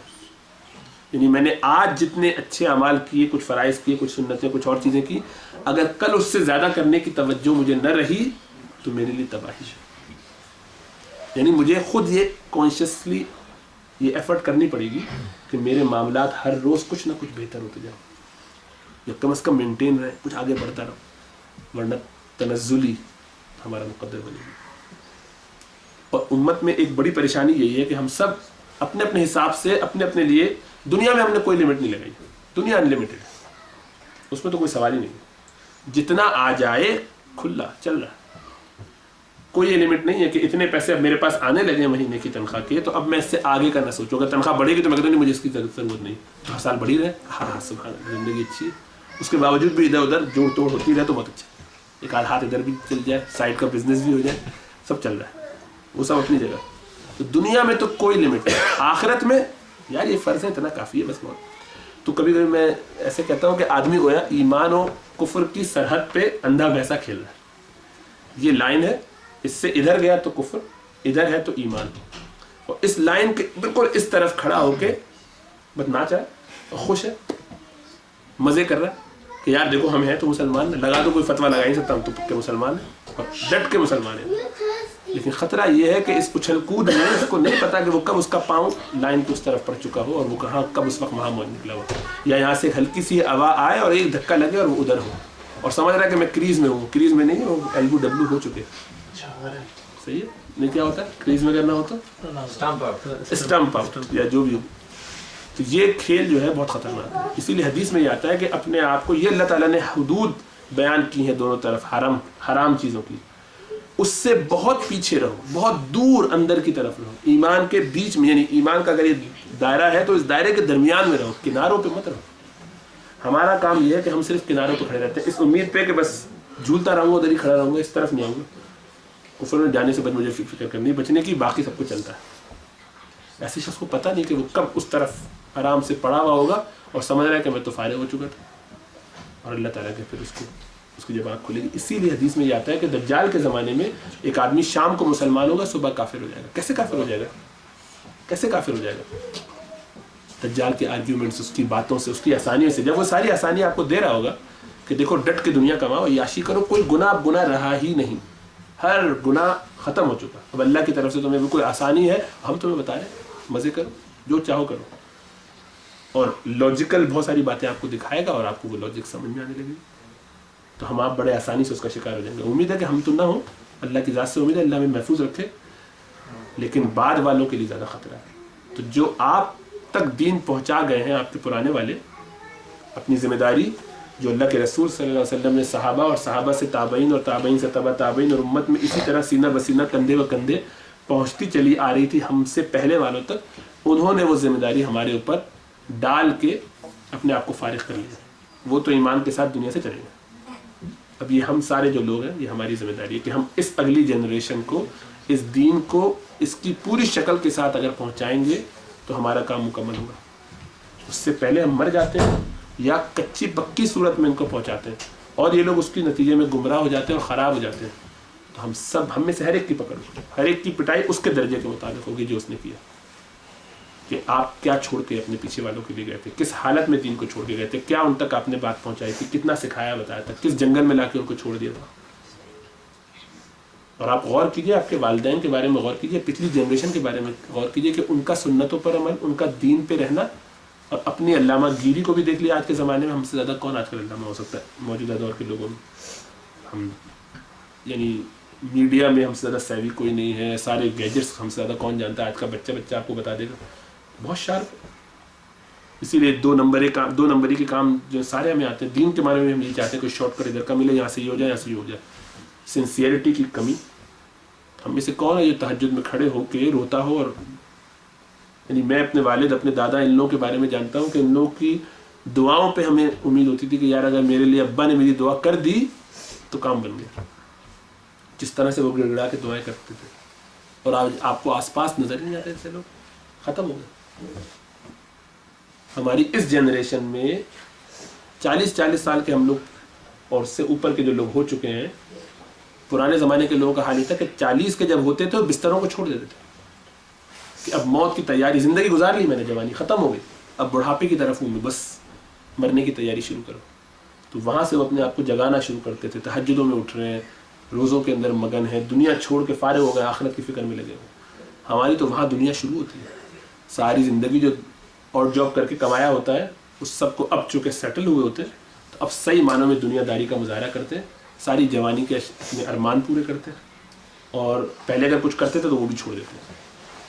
کیا کہتے ہیں اس کو, نیو کیا کہتے ہیں, کچھ 40 کے بعد یا 50 کے بعد, کیا کہتے ہیں, نوجوان تو 40 کے بعد ہی ہوتی ہے, نوجوانی تو 40 میں ہی آتی ہے, کچھ اس طرح کے پٹھان کا لائف اسٹارٹ مین بیکم 40.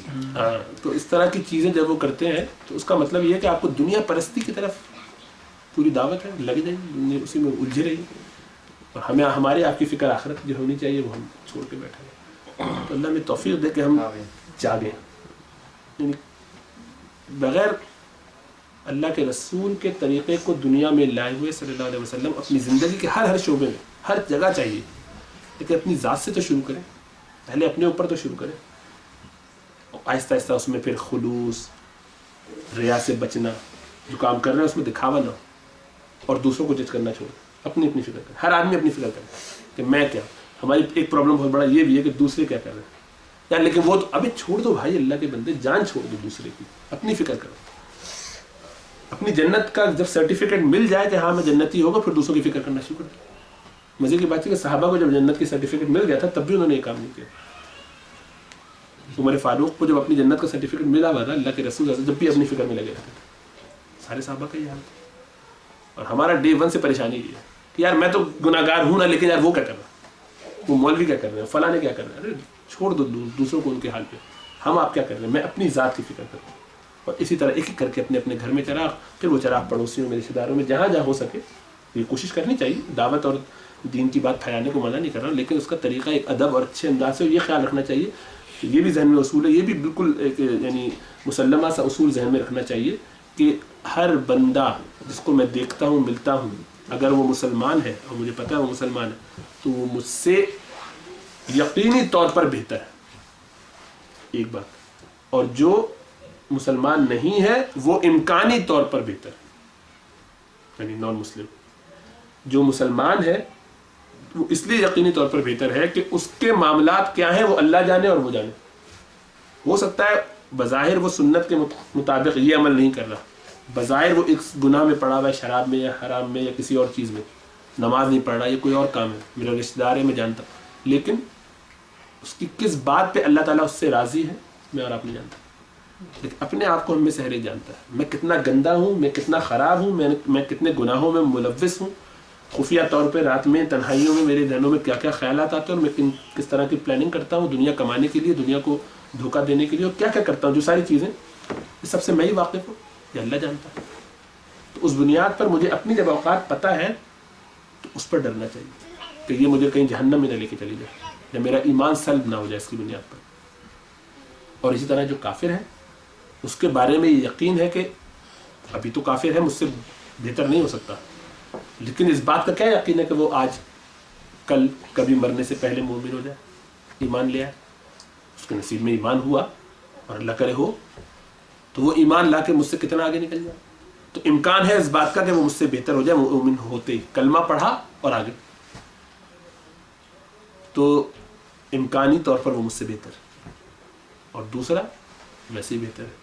تو امام عبداللہ بن مبارک جو ہے وہ یہ فرمایا کرتے تھے رحمہ اللہ کہ جب میں کسی بڑے کو دیکھتا ہوں تو کہتا ہوں یہ مجھ سے بہتر ہے, اس لیے اس کو لمبی زندگی ملی تو اس نے نیکیاں زیادہ کی ہیں مجھ سے, اور جو چھوٹا دیکھتا ہوں تو اس سے کہتا ہوں یہ مجھ سے بہتر ہے, اس لیے کہ اس کی زندگی کم ہے تو اس نے گناہ کم کیے ہوں گے مجھ سے.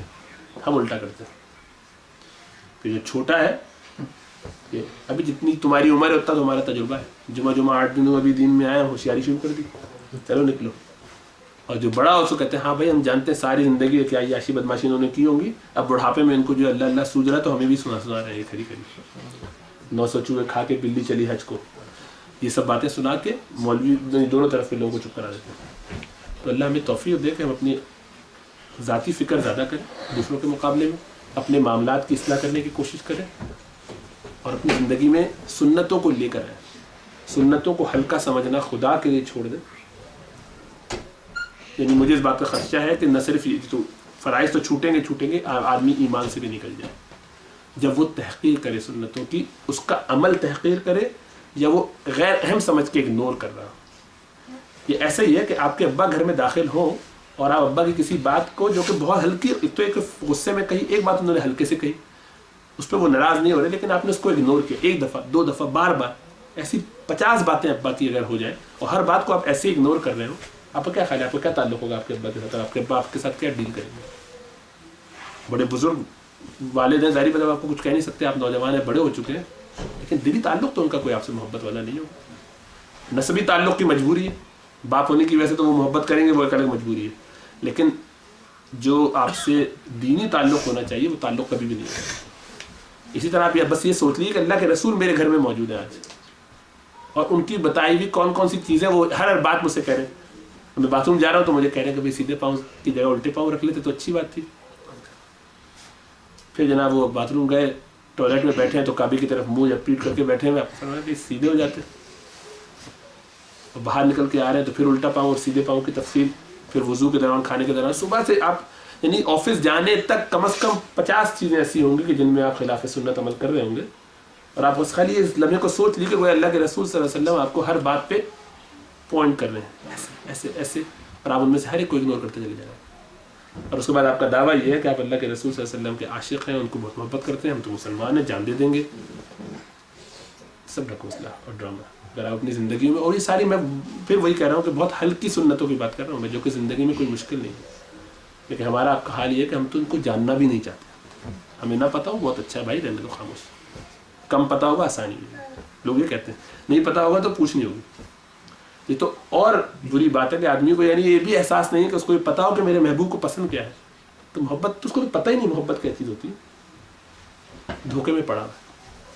اللہ ہمیں توفیق عطا فرمائے کہ ہم سمجھیں، سیکھیں اور معلوم کریں کہ کیا کیا سنت ہے. علماء نے کتابیں لکھی ہوئی، چھوٹی چھوٹی سی کتابچیں، پیارے نبی کی پیاری سنتیں، اس طرح سے کر کے بہت سی کتاب اگر مل جاتی ہے اردو انگریزی ہے زبان میں، ان کو لیجیے، سیکھیے ایک ایک کر کے، اور آہستہ آہستہ زندگی میں لانے کی کوشش کیجیے. کچھ تو رول کے حساب سے بتا دیے، کچھ موٹی موٹی چیزیں، لیکن بہت ساری اور مثالیں ہیں جو آپ سیکھ سکتے ہیں، کر سکتے ہیں. پڑھنے، بیٹھنے، لیٹنے، چلنے، کھانے پینے، جو آسان ہے کرنا، پہلے وہ شروع کر دیجیے. پھر دیکھیے اس میں دوام ہو جائے گا تو اللہ تعالیٰ کی طرف سے، اللہ کے رسول صلی اللہ علیہ وسلم کی برکتوں سے ہماری زندگیوں میں خوب رحمتیں اور برکتیں آ جائیں گی. پھر آپ کو اور معاملات اپنے درست کرنا آسان لگے گا. وہ تہجد جو ابھی پڑھنا مشکل لگتا ہے، اس وقت آپ کو اس کے بغیر نہیں آئے گا. وہ روزے، نفلی روزے آسانی، کوئی مشکل ہی نہیں ہے. اس لیے کہ وہ مزہ، وہ محبت جو دین کی وجہ سے، تعلق کی وجہ سے پیدا ہو جاتی ہے، وہ ان ساری چیزوں کو خود کرا. محبت تجھ کو آداب محبت خود سکھا دے گی. ایک دفعہ جب آگے محبت ہو. اور بعض اوقات لوگ کہتے ہیں کہ ظاہری سنتوں کا کیا فائدہ، تو اس کی میں بس ایک بات آخری کہہ کے ختم کرتا ہوں کہ حضرت موسیٰ علیہ السلام کا واقعہ سب نے سنا. جب وہ فرعون کے پاس بھیجے گئے تھے تو کیا طے ہوا تھا کہ بھائی ہمارے یہ سارے جادوگر ہیں، سب سے بڑے بڑے، اور یہ سب اپنا جادو کر کے آپ دکھاتے معجزہ، ہم بھی دکھا دیتے، کوئی ایسی بڑی بات نہیں. وہ سارے جادوگر کتنے سارے اچھے خاصے دور دور سے جمع کیے گئے، اور وہ سب وہاں پہنچے اور انہوں نے یہ طے کیا کہ بھائی سب کا لباس ایک جیسا ہونا چاہیے تاکہ پتہ چلے کہ کنٹیسٹنٹس، جیسے ہمارے یہاں بھی آج ہوتا ہے فٹ بال میچ ہے تو ذرا پتہ چلے ایک جیسے اسٹائل کے کپڑے پہنے ہوئے، ذرا سب کا ایک جیسا ہو، ایک کلر یا سائڈ میں کچھ اس کا نشان تاکہ، یا شرٹ پہ کوئی نشان، تو کہا کہ یونیفارم سا ہو، سارے کے سارے لوگ وہی لباس پہنے، تو اندازہ ہوگا کہ بھئی یہ سارے کھلاڑی ہیں، یعنی مقابلے والے ہیں، اور باقی لوگ جو دیکھنے والے ہیں، ورنہ سب ایک جیسے لگیں گے. یہ تجویز جب آئی بادشاہ کی طرف سے، لوگوں کی طرف سے، فرعون کی طرف سے، تو ان لوگوں نے کہا کہ ٹھیک.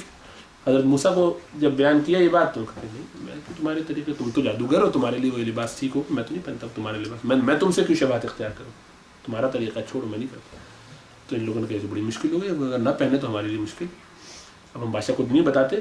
یہ خیال کر لیا انہوں نے کہ کسی ذہین آدمی نے ان میں سے کہ ایسا کرتے ہیں جو موسیٰ پہن رہے ہوں گے نا، جب وہ آنے لگیں گے تو سارے لوگ ویسا لباس پہن لیں.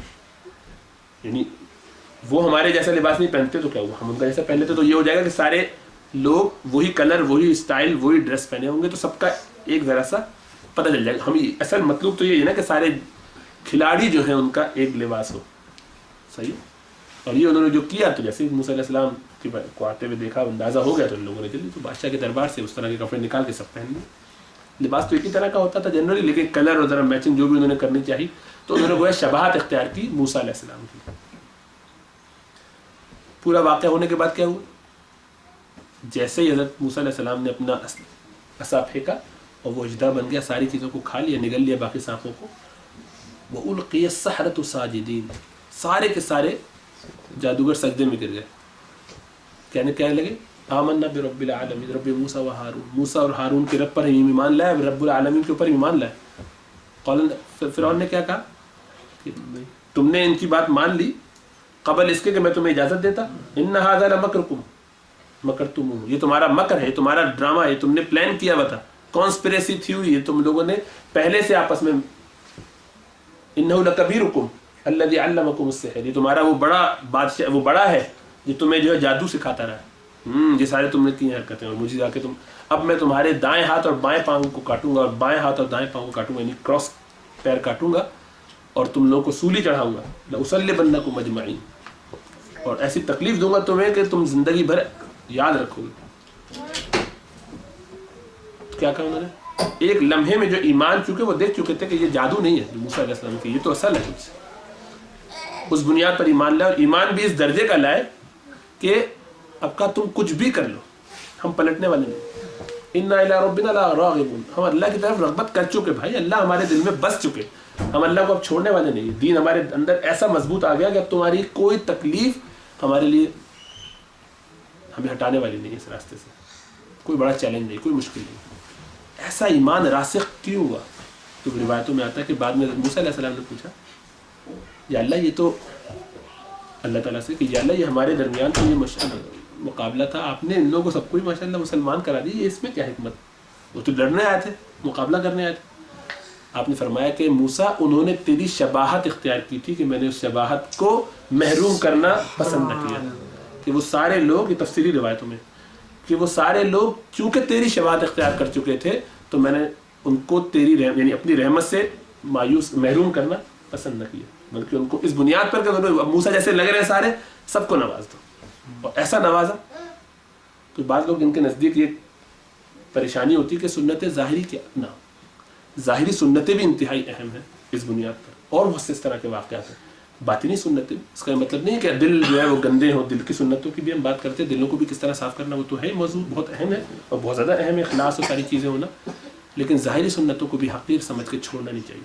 کبھی یہ وسوسہ آتا ہے کہ دوسرے ہمیں بڑے علامہ اور مولوی اور اللہ والا سمجھنے لگیں گے, ہم اس لیے نہیں کرتے, یہ بھی شیطان کا دھوکہ ہے.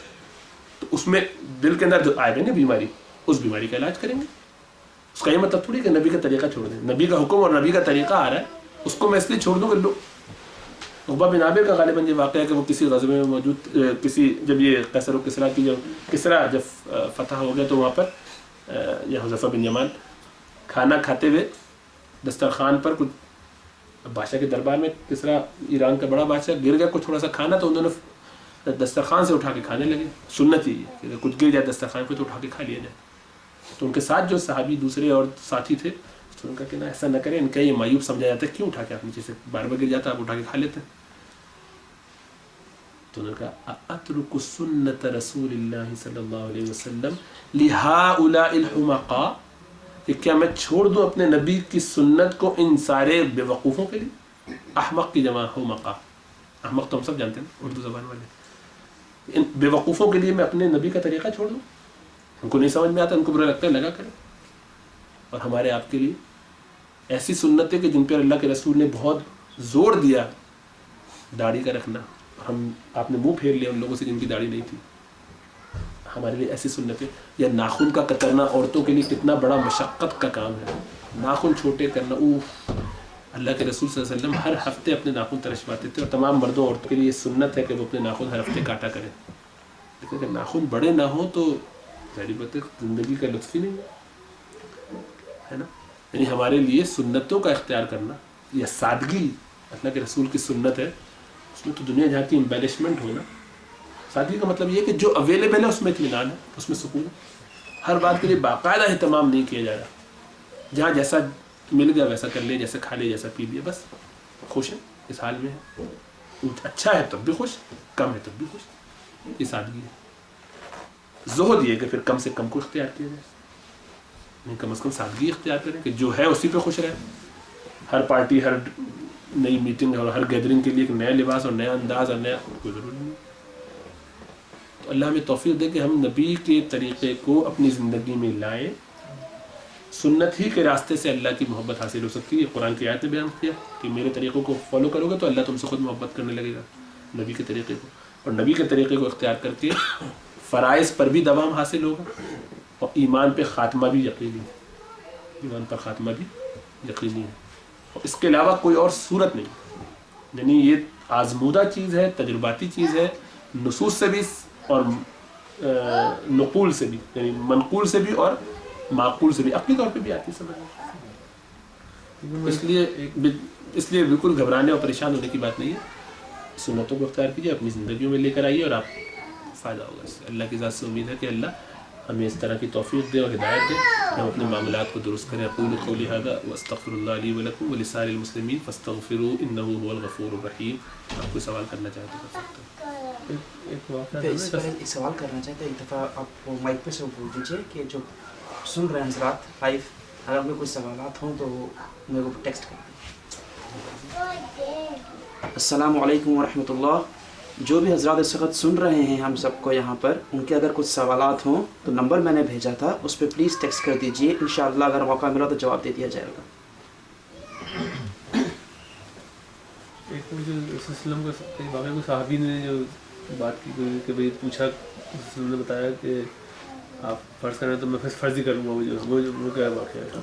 ایک حدیث میں اللہ کے رسول صلی اللہ علیہ وسلم سے سوال یہ ہے کہ ایک حدیث میں یہ آتا ہے کہ ایسی بلکہ دو روایت ہے. ایک شخص ایک بدو تشریف لایا اور آ کے اللہ کے رسول صلی اللہ علیہ وسلم سے کہا کہ اللہ کے رسول مجھے بتائیے مجھ پر کیا ذمہ داری کیا ہے. تو آپ نے فرمایا کہ بھئی یہ 5 وقت کی نماز ہے. فرمایا کہ پھر میں یہی کروں گا فرائض کچھ. اچھا اور روزے، رمضان کے روزے رکھ لوں گا بس. اور حج اگر استطاعت ہو ٹھیک ہے حج کر لوں گا ایک دفعہ. اور اسی طرح زکوٰۃ. پھر اٹھ کے چلے گئے. فرمایا نہ اس سے زیادہ کروں گا نہ اس سے کم کروں گا. آپ نے فرمایا کہ کسی کو جنتی دیکھنا ہے تو وہ اس کو دیکھ لے. تو یہ تو میں شروع میں کہہ چکا تھا کہ جس شخص کو اپنے فرائض پر ایسا کنٹرول ہو کہ اس نے کبھی چھوڑے نہ ہو، بڑے خشوع اور اہتمام کے ساتھ اللہ کی یاد میں وہ فرائض میں لگ جاتا ہو، یعنی اس کو یقین ہو کہ اس کی نمازیں پوری کی پوری قبول ہوئی بہت اچھے طریقے سے میں نے کی. مطلب میں نے اپنی طرف سے کوئی کمی نہیں چھوڑی اس میں. میرا وضو ہر دفعہ پرفیکٹ رہا ہے، ایک بھی نماز چھوٹی نہیں ہے، کبھی قضا نہیں ہوئی ہے، کبھی میں نے اس میں سے اپنے خشوع کو ادھر ادھر بیکار چیزوں میں یا کوئی ایسا عمل نہیں کیا کہ جس سے وہ نماز فقہی طور پر ٹوٹ جاتی ہو. باقی اللہ جانتا ہے، لیکن میں نے اپنی پرفیکٹ پوری کوشش کی ہر دفعہ پرفیکٹ. یعنی I have given my best every time. پورا شاٹ زبردست لگایا تھا. اب لگا کہ نہیں لگا وہ اللہ جانتے ہیں، لیکن میری پوری کوشش ہر دفعہ رہی. کون دعویٰ کر سکتا ہے اس نے ایسی نمازیں پڑھی ہوں گی 5؟ یہ تو میں نے شروع میں کہا کہ اگر ایسا ہے تو بہت اچھا، پھر فرائض پہ رہی. لیکن میں کہہ رہا ہوں کہ ایسا آنے کے لیے وہ تو صحابہ تھے، ان کا مقام دوسرا تھا، ضریبت ہے ان کے لیے. اسی لیے آپ کو روایتوں میں یہ نہیں ملتا کہ صحابہ کرام جو ہے نماز کے علاوہ نوافل روزوں کے علاوہ نفل روزوں کے علاوہ بہت کثرت سے نوافل پڑھتے ہو. نوافل بس وہ دن میں کچھ ادھر ادھر چاشت اشراق یا وبین ادھر ادھر تہجد بس. بعد کے جو تابعین آئے ان لوگوں کیا معمول تھا 100 ایک رات میں، بعض اوقات ہزار نوافل دن بھر میں پڑھ رہے ہوتے تھے اور کثرت سے قرآن پڑھ رہے ہوتے تھے، کثرت سے تسبیحات کر رہے ہوتے تھے. عشاء کے بعد جو وہ کچھ اور تو عام کام نہیں ہوتا تو رات بھر جاگ رہے. 8 گھنٹے کی رات ہے، 10 گھنٹے کی رات ہے، لگے ہوئے. اگر 8 بجے سے لگے ہیں تو جناب وہ فجر تک تہجد تک لگے ہوئے، اذکار تسبیحات قرآن پڑھ رہے، اس میں برکتیں بھی بہت ہوتی تھی. تو نتیجہ تو اس لیے کہ وہ جو چیز ان کو صحابہ کو حاصل تھی اللہ کے رسول کے ساتھ ہونے کی وجہ سے، ایک نظر نبی کو دیکھ لینے کی وجہ سے جو ان کا ایمان پہنچ جاتا تھا. اب بلال نے کتنا وقت گزارا تھا اللہ کے رسول صلی اللہ علیہ وسلم کے ساتھ. کل تک وہ مشرک، آج وہ ایمان لائے ہیں اور پٹائی 3-4 دن میں شروع ہو گئی ہے اور وہ ایسا احد احد کا نعرہ لگاتے ہیں کہ پورے کفار ہل کے رہ جاتے ہیں مشرکین مکہ. اور ان کے احد الاحد کی جو صدا ہے وہ بلبلا دیا اس نے سارے ان لوگوں کو، کہ یہاں تک کہ وہ امیہ بن خلف آخر میں ہاتھ جوڑ کے کان میں کہتا ہے کہ صرف میری عزت کی خاطر ایک دفعہ ہلکے سے احد احد بھی کہتا رہے، لیکن ایک دفعہ حبل کا نام بھی لے دے اپنے منہ سے، خالی یہ بول دے وہ حبل، کہ یہ لوگ میری سبکی نہ ہو، لیکن میری بڑی ذلت ہو رہی ہے، روزانہ میں تجھے مار رہا ہوں صبح شام اور تو میری بات اب میرے پاس تو مارنے کے لیے طاقت بھی نہیں رہی ہے، تو ایک میری عزت کی خاطر ایک دفعہ حبل کر لے، میں تجھے آزاد کر دوں گا، چھوڑ دوں گا. احد احد ایسا ایمان کہاں سے آ جاتا ہے ایک آدمی کے اندر؟ وہ اللہ کے رسول صلی اللہ علیہ وسلم کے ساتھ ہونے کی جو برکت تھی. تو صحابی فرماتے ہیں کہ ایک شخص اپنی دنیا بنانے کی خاطر آپ کے پاس آتا, شام نہیں گزرتی تھی, کچھ دیر آپ کے ساتھ گزارتا تھا, آیا دنیاوی سوال کرنے کے لیے تھا, لیکن آپ کی مجلس میں بیٹھنے کے بعد اس کا حال یہ ہوتا کہ اس کے لیے سب سے محبوب چیز اس کی آخرت ہوتی تھی. تو مجھے دنیا چاہیے نہیں, میں تو آخرت کا چاہتا ہوں, خالی بھول جاتا تھا سب کچھ. نیا بندہ جو بھی آتا تھا ایمان لا کے, ایمان کی بھی معراج پہ ٹاپ لیول پہ وہ صدیقیت کے آرام سے پہنچ جاتا تھا. پھر وہ اس میں جتنا گڑ ڈالتا جائے میٹھا ہوتا چلا جائے. یعنی بیسک صالحیت جو ہے اور اصحاب الیمین بننے والی جو بات ہے, وہ ان کے لیے اللہ کے رسول کی ایک نظر کافی تھی, آپ کی مجلس میں آنا کافی ہوتا تھا, ایسے دل تبدیل ہوتے تھے. تو ظاہر بات ہے ان کا تو ان کے لیے تو فرائض اور بنیادی کام بہت انف تھا. پھر یہ کہ وہاں پہ مشقتیں یہ تھیں کہ ابھی دین نیا نیا آیا ہے, چیزوں کو آگے پھیلانا ہے, بڑھانا ہے, چلانا ہے, ہر چیز اسٹیپ وائز آ رہی ہے. تو اس لیے صحابہ کرام کی مشقتیں اس کو آگے لے کر چلنے میں, اور ان کے لیے چونکہ یہ محنت بھی بہت زیادہ تھی کہ ایک ایک ذمہ داری ہے, ابھی جو آپ کو پہنچ گیا دین, یہ آپ آگے پھیلا رہے. باقی سارے لوگوں نے, آپ نے کہا اللہ کے رسول نے بھی تم لوگ دین کے 100 میں 100 پر عمل نہیں کرو گے, جتنے فرائض اور حرام, ایک 10واں حصہ بھی چھوڑو گے تو تمہارے لیے مشکل ہے. اور بعد میں لوگ آئیں گے وہ 10ویں اور 20ویں پر بھی عمل کر کے بخشے جائیں دین کے. تو اسی طریقے سے حرام گناہوں سے بچنے کا ان کا جو معمول تھا, اگر غلطی ہو گئی تو پھر توبہ فوراً کرنا اور رجوع. یعنی فوکس اتنا کلیئر ہو. آپ اندازہ کیجئے کہ تیر کھانا اپنے سینے پر کسی انسان کے لیے, میں گارنٹی کے ساتھ کہہ سکتا ہوں کہ ہم میں سے گولی اگر چل رہی ہو تو ہم آگے نہیں آئیں گے, ہاں بچانے کی کوئی اور صورت کر لیں گے اور تڑپ جائیں گے, لیکن کہ اپنے سینے پہ کوئی گولی کھاتا ہے یا تیر کھاتا ہے, یہ تیر پار ہو جائے تو میں فارغ ہو جاؤں گا, مر جاؤں گا. صحابہ اپنے سینوں پر گولیاں تیر کھا کے اللہ کے رسول کو بچاتے تھے غزوہ احد کے اندر. یعنی اللہ کے رسول پیچھے سے ان کے تیر جب حضرت سعد بن ابی وقاص اٹھا کے پھینکتے تھے, اور حضرت طلحہ بن عبید اللہ کے تو غزوہ تھا ہی طلحہ کے لیے, اس طریقے سے پورے جسم پہ 80 سے زیادہ زخم تیر کے تلواروں کے کھائے انہوں نے اللہ کے رسول کو بچانے کے لیے. آپ کو نہ لگے ہاتھ آگے کرنا, تلوار آ رہی ہے آپ ہاتھ پہ رہو, اپنے لیے کر رہا آدمی تو آدمی دوسرے کی, ایسی محبت اور ایسا جذبہ, ایسا ایمان. تو ظاہر بات ہے ان کا مقام چونکہ بہت ہی اعلیٰ ہے, تو ان کے لیے تو فرائض پر بھی عمل, اور فرائض بھی ان کے کیسے ہوتے تھے. وہ ہماری آپ کی طرح چند رکعتیں, اور اس میں بھی کوئی 4 فرض جو پڑھ رہے ہیں آپ نے, ظہر کے 4 فرض اطمینان کے ساتھ. منیمم قرآن جو ایک صحابی کا معمول ہوتا تھا, سب کی منزل طے تھی. شاید آپ کو کوئی صحابی ملے گا کہ جو 7 دن سے کم میں قرآن ختم, یعنی 7 دن میں کم از کم ایک قرآن ختم نہیں کر لیتا. ان سب نے اپنے 7 دن قرآن کو 7 دن کے حصے میں تقسیم کیا ہوا تھا. بعض 3 دن میں ختم کرتے تھے, چند ایک حضرت عثمان و تمیم داری یہ ایک دن میں ختم کرتے تھے, لیکن اکثر صحابہ کا معمول تھا 7 دن میں قرآن کی تلاوت مکمل کرنے کا. اور پھر فرماتے ہیں کہ ہر آیت پہ غور کے ساتھ, جس میں خوشی ہے اس پہ خوش ہو رہے ہیں, جس میں غم ہے اس پہ رو رہے ہیں, اور جہاں پہ کوئی سبق لینا ہے اس کو سبق لے رہے ہیں, غور و خوص کے ساتھ, محنت کے ساتھ. تو ظاہر بات ہے ان کا ٹائم چونکہ لمیٹڈ ٹائم میں وہ یہ سارے کام, باقی دعویٰ میں لگے گا, دین پھیلانے میں لگے گا, جو غلام ہے پٹائی کھانے میں لگے گا, صبح شام مالک کا کام کر رہے ہیں, اس میں پٹائی ہو رہی ہے, صبح شام کام بھی کر رہے ہیں, پٹائی بھی کھا رہے ہیں. تو اس میں تو ظاہر بات ہے ان سے اور تقاضے تھے ہی نہیں, لیکن اکثر صحابہ نے روٹی نوافل کا اہتمام کیا بے تحاشا. 1-2 لوگ ایسے. تو میں نہیں کہہ رہا ہوں کہ فرائض جس کے پورے ہو رہے ہوں گے اس کی پکڑ, لیکن یہ گارنٹی دینا کہ فرائض میرے پورے ہو رہے ہیں یہ مشکل کام ہے. اس لیے سنتوں پر بہت زیادہ عمل کرنے کی ہمیں زیادہ ضرورت ہے. ان کو جتنی ضرورت نہیں تھی ہمیں اس سے زیادہ. جی ہم جماعت میں پہلی صف میں ہیں اور یاد آتا ہے کہ وضو نہیں کیا, اور یا پھر وضو ٹوٹ جاتا ہے, تو اس کنڈیشن کے اندر. ہاں یہ ایک سوال انہوں نے کیا ہے, بالکل اجازت ہے, کھلا کوئی بھی سوال کر سکتے ہیں, کوئی اس میں پابندی نہیں کہ موضوعات سے کی طرف سے بھی آئے. موضوعات پہ ہونا ضروری نہیں ہے, جس کو جو سوال کرنا ہو کر سکتا ہے, اس سے فائدہ ہو جاتا ہے ان شاء اللہ تعالیٰ. تو 10-15 منٹ تک جو لوگ سوال کرنا چاہیں, جب تک کھانا آ نہ جائے. تو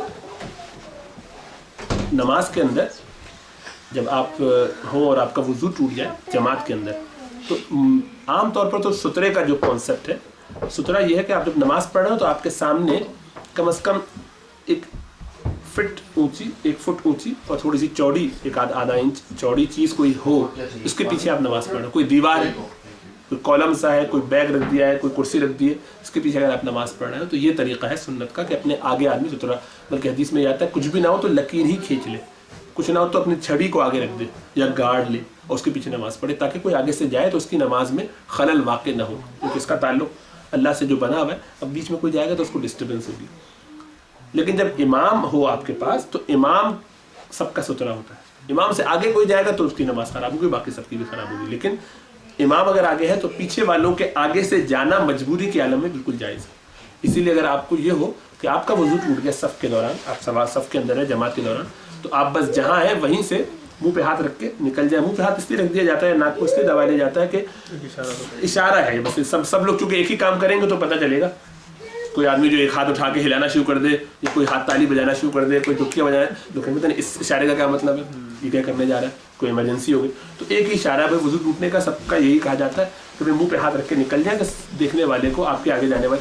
ہو سکتا ہے کوئی آدمی بے دھیانی میں یا اس کو پتہ نہ, آپ کو روکنے کی کوشش کرے, وہ سمجھے نہیں کہ میرے آگے سے جا رہا ہے تو اس سے نماز میری خراب ہوگی, حالانکہ نہیں ہوگی, ہم یہ جانتے ہیں. لیکن بعض لوگوں کو نہیں پتا ہوتا, وہ نماز جماعت کے اندر بھی بہت اہتمام کرتے ہیں کہ میرے آگے سے کوئی نہ جائے, حالانکہ اس وقت آپ کے آگے سے جانے سے آپ کی نماز ختم نہیں ہوتی, نہ خراب ہوتی, اس لیے کہ امام کا ستھرا موجود ہے. لیکن بلا عذر کوئی جا رہا ہو تو ظاہر بات ہے یہ بھی تکلیف دہ بات ہے. لیکن ان شاء اللہ تعالیٰ جب تو آپ بالکل اسی وقت منہ پہ ہاتھ رکھیں اور سامنے سے سب کے ہوتے ہوئے شارٹ کٹ جہاں سے بھی بنتا ہو. بہتر یہ ہے کہ آخری والے آدمی کو جا کے, تاکہ آپ کو زیادہ لوگوں کو کاٹنا نہ پڑے, پورے اینڈ میں چلے جائیں اور پھر جہاں جس طرف باتھ روم قریب ہے, واش روم قریب ہے, اس طرف جائیے اور اپنا وضو کر کے پھر واپس آ کے لگ جائیے. پیچھے ہی لگیں گے آپ, پیچھے جو اب آپ نے جگہ چھوڑی ہے اس میں پچھلی صف والوں کو چاہیے کہ وہ ایک قدم دو قدم آگے لے کر اس جگہ کو فل کر دیں, اور پیچھے سے وہ جگہ بنتی جائے گی, آپ پیچھے جا کے کھڑے ہو جائیں گے. اب آپ نے جو رکعتیں آپ کو امام کے ساتھ مل گئی ہیں, مثال کے طور پہ 4 رکعت تھی, تیسری رکعت میں وضو ٹوٹا, تو 2 رکعتیں آپ نے جو پڑھی وہ آپ کی قائم ہیں. اب آپ اس میں لیکن شرط یہ ہے کہ اب آپ وہاں باہر گئے, وضو کے دوران باتیں بھی کر رہے ہیں, اب یار میرا وضو ٹوٹ گیا تو میں اس لیے باہر آیا ہوں, تو سب کو آپ نے کہانی سنا دی, آپ کی نماز گئی. اب آپ نے نماز توڑ دی اپنی, بولنا نہیں, یا کوئی ایسا کام نہیں کرنا جس سے نماز ٹوٹ جاتی ہے, یا باہر جا کے آپ نے کہا چلو اسی بہانے ایک سٹا بھی لگا دیں, سگریٹ نکالی اور ذرا سا 2 کش لگا لیجیے. کوئی صاحب پی رہے تو ان سے لے لیے دوست, یا گٹکا کھانے لگے. 2 حرکتیں کیا کیا کرتے ہیں, میں سب یہ بتا رہا, ایسا کرتے تو نہیں ہوں گے, لیکن اللہ معاف فرمائے کچھ بعید بھی نہیں ہمارے پاکستانیوں مسلمانوں سے.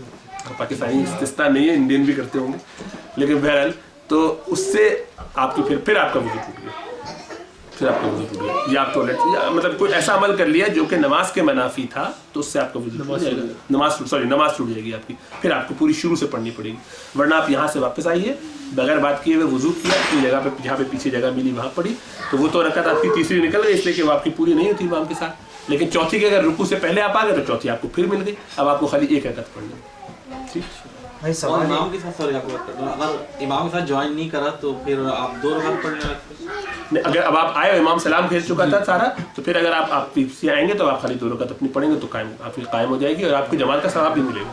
لیکن امام پڑھا رہے تھے, آپ نے کہا میں کیا ان کے ساتھ جوائن کروں, آخری رہ گئی سلامی پھیر رہے ہیں وہ, تو پھر آپ کی پوری نماز گئی. اگر آپ جوائن کر سکتے تو آپ کو جوائن کرنا چاہیے.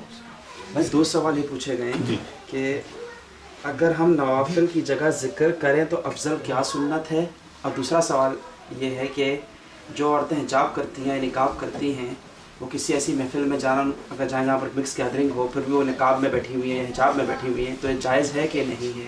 کیونکہ بہت سی عورتوں کا یہ وہ ہوتا ہے کہ اگر کوئی مخلوط محفل نہیں ہوگی تو ہم نہیں جائیں گے, بالکل رجڈ ہو جاتے ہیں کہ ہم نہیں جائیں گے وہاں پر بالکل بھی. نہ کہیں پر مجبوری ہے کہ جانا ہے, ضروری ہے, اور اس کے بعد اگر جانا پڑے تو اس کی کیا اس کی اسلام میں اجازت دی گئی ہے؟ نوافل اور اذکار یہ میوچولی ایکسکلوسیو چیزیں نہیں ہیں. اپنے دن کے حصوں میں سے وہ وقت جو آپ کے پاس اویلیبل ہے اس کو تقسیم کیجیے. کچھ چیزوں میں نوافل پڑھیے, کچھ وقت کے لیے نوافل کا بھی اہتمام کیجیے, کچھ وقت کے لیے اذکار بھی کیجیے. ایسا نہیں ہونا چاہیے کہ میں خالی نوافل پڑھوں گا, آج کوئی ذکر نہیں کروں گا, یہ بھی طریقہ ٹھیک نہیں. دونوں کے لیے کچھ تھوڑا یہ بھی کیجیے, تھوڑا وہ بھی کیجیے. 4 نوافل پڑھ لیے. اگر آپ کو عام معمول اگر آپ کا ہے اشراق کا اور چاشت کا اور اوابین کا اور تہجد کا تو بہت اچھا ہے. اگر یہ نہیں ہے تو کسی بھی وقت 2-4 نفل دن میں پڑھ لی, 2 پڑھ لیے, 4 پڑھ لیے, 6-8 پڑھ لیے, تو وہ بھی ہو گیا. 10 منٹ نوافل پڑھ لیے, 15 منٹ نوافل پڑھ لیجیے, 5-10 منٹ اپنے اذکار میں بھی لگائیے. تو دونوں طرف یعنی دونوں چیزوں میں سے کوئی چیز غیر اہم نہیں ہے. ہر چیز اللہ کی ذکر اور اللہ کی یاد کے لیے, تو دونوں ہی کو کرنا چاہیے. مخلوط محفلیں ایسی جہاں پر کہ مرد و عورت بغیر حجاب کے بیچ میں بے محابہ چلے آئیں گے اور ایسی گیدرنگ ہوگی, وہ شادی ہے, ولیمہ ہے, تو میرے علم کی حد تک تو کوئی بھی ایسی گیدرنگ نہیں ہوتی جہاں کسی کا جانا مجبوری ہو. مجبوری سے میری مراد یہ ہے کہ شرعی مجبوری, یعنی کس گیدرنگ میں جانا آپ کی شرعی مجبوری ہوتی ہے کہ اگر آپ نہیں جائیں گے, میرے بھائی کی شادی ہے, ہاں تو شرعی مجبوری تو وہ بھی نہیں ہے. میرے بھائی کی شادی ہاں امپورٹنٹ ہو سکتی ہے آپ کے لیے سوشلی, چونکہ شرعی مجبوری نہیں ہے تو شریعت کا حکم ہی اوپر رہے گا کہ وہاں ایسی جگہوں پر جانا کہ جہاں اللہ کی حد ٹوٹے گی. ایسی کوئی بھی جگہ جہاں اللہ کی حد ٹوٹے گی تو فتویٰ علماء کرام کی اکثریت کا یہی ہے کہ ایسی جگہ پر جانا حرام ہے. امام ابن تیمیہ رحمہ اللہ کا بھی فتویٰ یہ ہے, تمام علماء کا ان کے بعد اور پہلے بھی اکثریت کا, میں نے کہا اکا دکا کہیں وہ گنجائش کہ جہاں آپ کے لیے یہ مجبوری یا پریشانی ہو کہ آپ اگر نہیں جائیں گے تو اس سے زیادہ فتنہ یا مسئلہ ہو سکتا ہے. اب ایک آدمی ہے, نوجوان ہے, چھوٹا ہے, یا بیٹی ہے گھر کی, اسی کوئی وقت اس سینس میں نہیں ہے کہ وہ اتنی میچور نہیں ہے کہ اس کو گھر میں کوئی ویلیو دی جاتی ہے. 18-20 سال کی لڑکی ہے, ابا اس کی گھر آ کے پٹائی کر دیں گے اچھی طرح, یا ابا سختی کریں گے, یا اس کا شوہر اس پہ زیادتی سختی کرے گا. تو ایسی اس مجبوری یا پریشانی سے بچتے ہوئے مجبوراً اگر وہ چلی جاتی ہے تو انشاءاللہ تعالیٰ اس کا جانا زیادہ سے زیادہ, اس کا تو جانا حرام نہیں ہوگا, وہ تو مجبور ہے, زیادہ بہتر نہیں ہوگا. ہاں ایسی صورت میں وہ چلا جائے, ایسی صورت میں وہ چلی جائے کہ تاکہ اس کا وہاں جانا اس کے لیے جائز ہوگا ایسی جگہ جانا. لیکن یہ ہے کہ وہ سمجھتی ہے کہ وہ اسٹانس لے سکتی ہے, یا اس کا شوہر اس کو سپورٹ کرتا ہے اس میں, ٹھیک ہے. ابا وقتی طور پہ ناراض ہوں گے, وقتی طور پہ ناراضی کوئی ایسا بڑا مسئلہ نہیں ہے, اور یا بھائی ناراض ہوں گے. اصل میں سوال ہے حجاب اگر کیا ہوا ہو, حجاب کر کے یعنی کہ پورا عبایا پہنا ہوا ہو, اس کے بعد جا سکتے ہیں, اس میں بھی گنجائش اسی کے ساتھ میں کہہ رہا ہوں چونکہ وہاں پر اللہ کی, اس لیے نہیں کہ آپ کا نقاب نہیں ہے, یہ تو مرد کے لیے بھی اسی طرح سے جانا جائز نہیں ہے ایسی مجلس میں کہ جہاں اللہ کی حد ٹوٹ رہی ہو. میوزک ہوگا, یا وہاں پر جو ہے وہ مخلوط محفل ہوگی, مرد عورت آتے جاتے رہیں گے کھلے جس طرح کے لباس یہاں پہنتے ہیں لوگ, تو ایسی جگہ پر جانا کسی بھی مرد کے لیے بھی اور عورت کے لیے بھی اکثر علماء کے نزدیک جانا ایسی جگہ پر حرام ہے. جبکہ آپ کو پتا ہو کہ میں اس کو رکوا نہیں سکتا یا اس کے خلاف کچھ کہہ نہیں سکتا یا سمجھا بھی, ہاں آپ جا رہے ہیں کہ آپ کو پتا ہے یہ جگہ ایسی ہے, میں جاؤں گا, کچھ اللہ رسول کی بات کروں گا, اس بہانے 2-4 تذکرے ہو جائیں گے دین کے, اور امید ہے کہ یہ آئندہ نہیں کریں گے, اور 10 منٹ میں اپنی بات کر کے میں نکل بھی آؤں گا, اپنی پریزنس بھی شو کر دی. جہاں یہ مشقت ہو کہ میں اگر نہیں گیا تو تعلقات خراب ہو جائیں گے, پریشر تو نہیں ہے, مجبوری تو نہیں ہے, مجبوری یہ ہے کہ دلی تعلق ہے, محبت ہے, میرا بھائی برا مان جائے گا یا میرے رشتہ دار برا مان جائیں گے اگر میں نہیں گیا. تو میں یہ بھی نہیں چاہتا کہ وہ دین سے متنفر, کبھی کبھی یہ بھی ہوتا ہے, وہ کہیں گے دیکھو کل تک تو یہ ساری حرکتیں کرتے تھے, آج مولوی کیا بنے, اپنے آپ کو علامہ زیادہ دیندار سمجھتے ہیں, ہمیں گناہگار اور بدکار سمجھتے ہیں, اور خراب ہو گئے, اور یہ دیکھو اس چکر میں پڑ گئے اب جو ہے وہ. تو اگر ایسی صورت ہے تو اس میں حکمتاً آدمی جائے اتنی دیر کے لیے کہ جتنی دیر اس کا جانے میں تھوڑی سی پریزنس کاؤنٹ ہو گئی, ہدیہ اپنا دے دی, اور اس کے بعد پھر وہ وہاں سے فارغ ہو جائے. لیکن شرط یہ ہے کہ وہ مجلس جو ہو رہی ہے وہ مجلس جائز مجلس بھی ہو رہی ہے, یعنی وہ مجلس سے مراد ہے کہ یعنی جس میں جانا مستحب ہو, شریعت کے اندر گنجائش ہو, ولیمہ ہے, شادی ایسی. اب وہ چیز ایسی ہو رہی ہے کہ جس کا کوئی وجود نہیں ہے شریعت میں, اور ایسی پارٹی, نارمل پارٹی ٹھیک ہے, ایک یہ کہ جناب کچھ اس طرح کی اینیورسریز اور گیدرنگز اور اس طرح کی مہندی اور مایوں ٹائپ کی چیزیں ہو رہی ہیں کہ جس میں نہ ہی جانا افضل ہے, وہاں پہ پردے کے ساتھ بھی ہو رہا ہو تب بھی, یہ تو خرافات ہے. تو اس طرح کے خرافات میں اگر جانے کا مسئلہ ہے تو اس میں تو پھر بالکل احتیاط کرنا چاہیے, اس میں بالکل احتیاط کرنا چاہیے. لیکن وہاں بھی اگر یہ ہے کہ میں چلا جاؤں گا, کوئی اچھی بات کر دوں گا یا کر دوں گی, تو اس کے نتیجے میں بس وہ جائے, اتنی دیر رہے, کام اپنا مکمل کر کے آ جائے کہ بس وہاں ٹک باکس کرنے کے حد تک, اور واپس آ جائے, اور آہستہ آہستہ حکمت کے ساتھ اس میں تبدیلی لانے کی کوشش کرے, اور پیار محبت سے ان کو یہ جتائے کہ دیکھو بھائی ہمارے یہاں نہ آنے کی وجہ یہ نہیں کہ ہم کوئی بہت بڑے علامہ ہیں یا ہم کوئی بہت بڑے متقی اور آپ کوئی گناہ گار ہیں, ہم آپ کو ایسا سمجھتے ہیں, ایسی بات نہیں ہے. بس یہ ہے کہ ہمیں کچھ چیزوں میں جہاں جہاں ہمیں احتیاط کرنی چاہیے, بھائی اپنے ہی گناہ کا بوجھ اٹھانے بہت کافی ہے, دوسروں کے کاموں میں ہم کیوں پڑیں, ہم آپ کی ذمہ داری ہم کیوں لیں, ہم اس کام کو جو آپ کر رہے ہیں یہ تو جانتے ہیں نا کہ یہ گناہ ہے. ہاں وہ کہیں گے, ہاں مسلمان ہیں یقیناً یہی کہیں گے کہ گناہ ہے, تو آپ ان کو یہ سمجھائیں گے بھائی دیکھو اس گناہ میں تمہارے کر رہے ہو, تمہاری ذمہ داری ہوگی, ہم اس میں اگر شامل ہوں گے تو ہمیں بھی اس کا گناہ ملے گا, کیونکہ ہم اس میں پیسیولی اس کو ایکسیپٹ کر رہے ہیں. تو اس گناہ کو میں لینے کے لیے اس لیے تیار نہیں ہوں کہ میرے اپنے لالے لگے ہوئے, بہت زیادہ پریشانیاں میرے اپنے اوپر خود موجود ہیں, میں آپ کی ذمہ داری لینے کے لیے قبول. یہ حکمت اور طریقے سے بات کرنے کی چیز ہے, میرا مطلب یہ نہیں کہ آپ اس میں جا کے منہ پھٹ ہو جائیں اور بدتمیزی کرنے لگیں, اور بڑوں سے بھی. میں سوال کو تھوڑا ایکسپینڈ کرنا چاہ رہا ہوں. ہاں, کیونکہ ہم اس معاشرے میں رہتے ہیں, یہاں پر پردے نام کی کوئی چیز ہے نہیں, سوشل گیدرنگ میں, مطلب جو آپ کہہ رہے ہیں نا سیگریگیشن. ہاں, جاب پہ بھی آپ مکس کام کرتے ہیں, ٹھیک ہے, جاب پہ تو آپ نہیں پابندیاں لگاتے کہ بھائی یہاں پہ عورتیں نہیں آئیں گی یا مرد نہیں آئیں گے, آپ اوپن ہیں, آپ اپنے آپ کو کوشش کرتے ہیں کہ اپنی نظر نیچے رکھیں, اور میٹنگز وغیرہ جیسے ہوتی ہیں. ایگزیکٹلی. تو یہ سب چیزیں ذہن میں رکھیں. اب آپ اپنے یہاں پر رہ رہے ہیں آپ, اور اگر آپ یہ کنڈیشنز لگا رہے ہیں کہ بھائی شرن جو ہے یہ شادی یا کوئی بھی گیدرنگ ہے جہاں پہ مکس گیدرنگ ہی کامن چیز ہے, نارم یہی ہے. بالکل.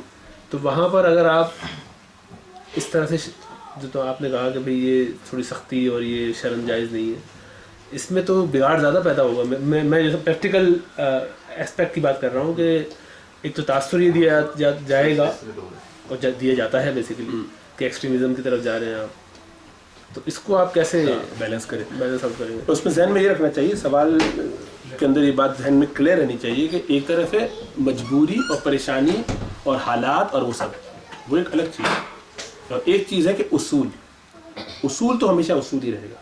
یعنی اس بنیاد پر کہ میرے لیے مشکل ہے وضو کرنا, فرض کیجیے پبلک ٹوائلٹ میں ہمارے یہاں کوئی اویلیبل ہی نہیں ہے اتفاق سے, اور وہاں لوگ مجھے یا میرا باس جو اجازت نہیں دیتا نماز کے لیے, تو آپ اس پہ یہ فتویٰ کیوں ایکسپیکٹ کرتے ہیں کہ آپ کو یہ فتویٰ دیا جائے گا کہ ایسے میں آپ نماز چھوڑ دی؟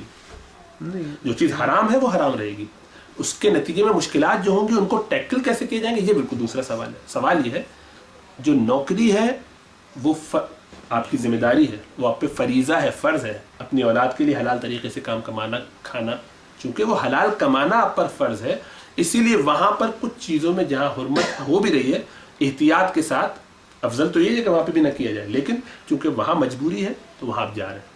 وہ آپ کی ضرورت کے لیے جانا, ایک بالکل بازار میں جانے کو تو کوئی نہیں کہہ رہا کہ بازار میں اگر حجاب نہ ہوتا ہو تو آپ نہ جائیں, تو بازار کی تو یہ اس لحاظ سے یہ قیاس مال قارن نہیں ہے بلکہ قیاس مال فارق ہے. ایسی چیز ہے کہ جس کا تعلق قریبی نہیں ہے, مختلف چیزیں, جو ایپل اینڈ اورنجز کا کانسیپٹ ہے. ایک گیدرنگ ہے جہاں خاندان والے بلا رہے ہیں, اور بلا بھی آپ کو مسلمان رہے ہیں, ان میں جانے نہ جانے سے اس کا کیا تعلق ہے کہ میں آفس پہ جاتا ہوں اور وہاں پر جو ہے وہ بے پردگی ہوتی ہے, بالکل مختلف بات ہے. لیکن آفس کے بعد آپ یہ کہیں کہ شام میں جو گیدرنگ ہوتی ہے جس میں کیا کہتے ہیں بول ہے اور ہیپی آور ہے اور یہ لیونگ ڈو ہے اور یہ ہے ڈرامے سارے, وہ حرام, کہ اس میں کسی قسم کی کوئی گنجائش ہی نہیں.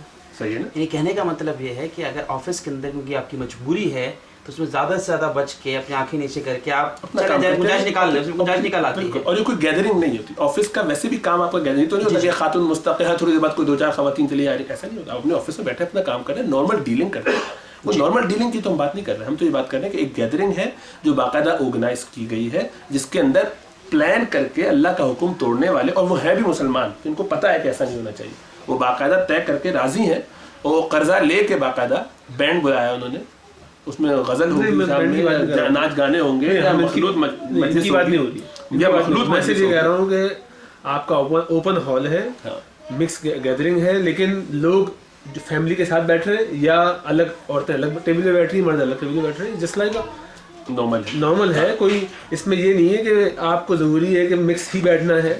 وہ اہتمام کیا جا رہا ہے کہ نسبتاً لوگ علیحدہ ہی بیٹھیں گے, مطلب ایک ٹیبل پہ اگر مطلب میری فیملی گئی تو میری فیملی بیٹھ رہی ہے یا میرے بھائی کی فیملی بیٹھ, سم تھنگ مطلب ایسے بھی ہوتا ہے نا یہاں پر, ہاں, کہ اٹس ناٹ مکس گیدرنگ ہے, لیکن ایسا نہیں ہے کہ گتھم گتھا ہی ہوئے ہوئے, ایسا نہیں ہے, علیحدگی رکھی گئی ہے, بٹ ٹھیک ہے بہت زیادہ خیال نہیں کیا گیا, اس حوالے سے بات کر رہا ہوں. اس میں بھی ظاہر بات ہے اس کی گنجائش نہیں ہو سکتی جب تک کہ باقاعدہ اہتمام کے ساتھ اگر الگ نہیں کیا ہوا ہے تو شریعت میں اس کی گنجائش نہیں ہے پلان کر کے ایسے کام کرنے کی. اب آپ پہنچے, آپ کو یہ بتایا گیا تھا کہ بھائی بالکل الگ ہوگا, ہم اسی نیت سے آئے, آپ اہتمام سے پہنچے, وہاں پتہ چلا کہ جناب ٹھیک ہے پھنس گئے والی ایک بات. دوسری لیکن اگر آپ کو پتہ ہے کہ ایسا ہونا ہے اور ایسی جگہوں پہ جانے کی ضرورت ہے, نہ جائے. ہاں وہاں اگر جیسے میں نے کہا کہ وہاں مشکلات ہوں گی تو وقتی طور پہ گئے تھوڑی دیر کے لیے, اس میں آپ کو پھر 4 گھنٹے بیٹھنے کی کیا ضرورت ہے, جائیے آدھے گھنٹے میں ہو کے آ جائیے, کھانا کھانا تو کوئی ضروری نہیں, اگر بہت کچھ دیر کے لیے جائیے کچھ دیر کے لیے ہو کے آ جائیے. تو اس پہ ڈپینڈ کرتا ہے کہ آپ کی تو انڈیویجول کیس میں تو گنجائش کہیں کہیں نکل سکتی ہے, depending on the circumstances, depending on کیا پرابلم ہے.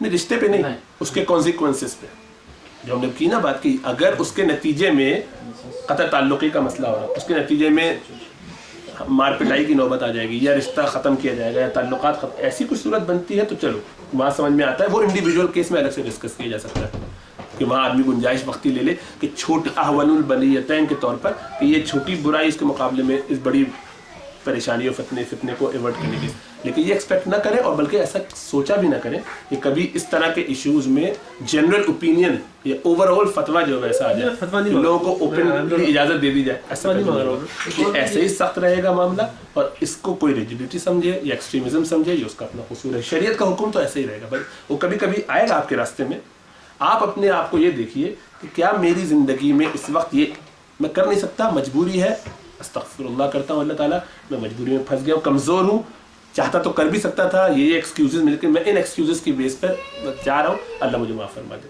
آپ گناہ سمجھتے ہوئے چلے بھی جائیں گے, آ جائیں گے انشاءاللہ تعالیٰ, توبہ کر لیں گے, معاملات درست ہو جائیں گے. کبھی اور ایک دفعہ برا لگے گا, دوسری دفعہ, 3-4 دفعہ آپ ان کو کبھی سمجھائیں گے, کبھی نہیں جائیں گے, کبھی جائیں گے. ایک وقت آئے گا کہ آپ کا امید ہے کہ حالات بہتر ہو جائیں گے.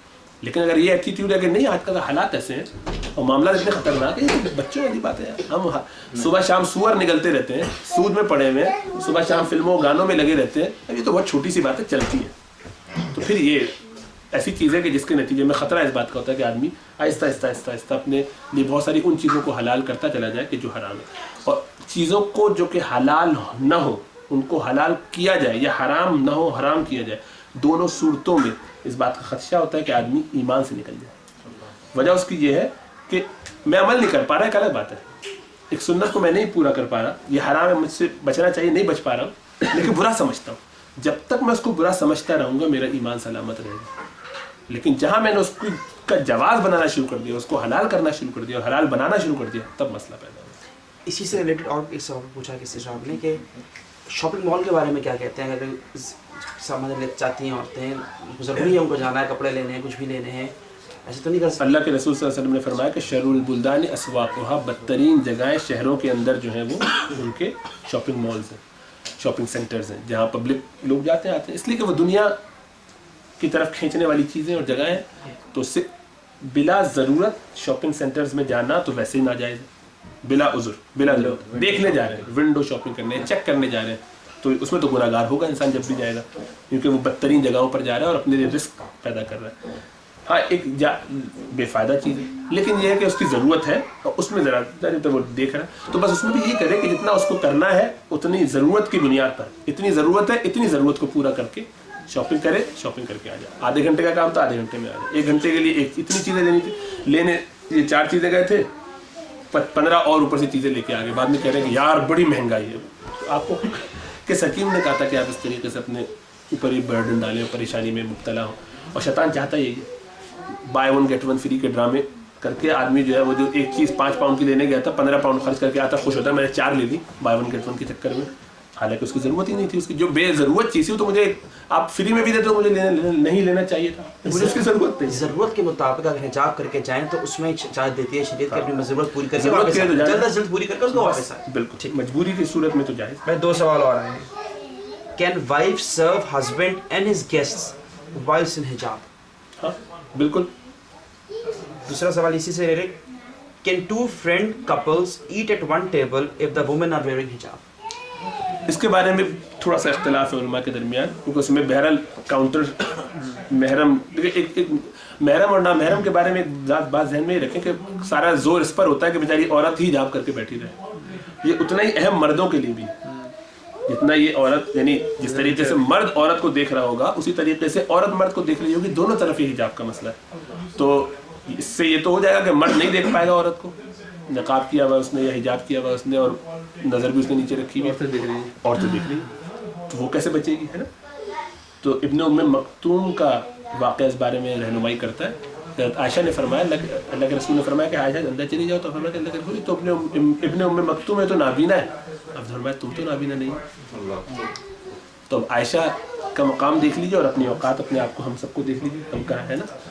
کہنے کا مطلب یہ ہے کہ یہ سب ایک مجبوری ہے, ایک ایسی سچویشن ہو گئی ہے, اتفاق سے مہمان آ گئے, تو ان سنت, یہ بھی سنت ہے نا, سنتوں کو زندہ کیجیے, کیوں الگ نہیں کھا سکتے. یہ مطلب ضروری ہے کہ ایک ٹیبل پہ کھایا جائے, ساری گفتگو ہونا اس وقت ضروری ہے. اور اگر کھانے, بالخصوص کھانے میں تو یہ اور مشقت ہوتی ہے, کیونکہ آدمی اس میں پھر ڈرامہ کر کے کھاتا ہے, بے تکلفی کے ساتھ نہیں کھا سکتا, اطمینان سے کھل کے نہیں کھاتا.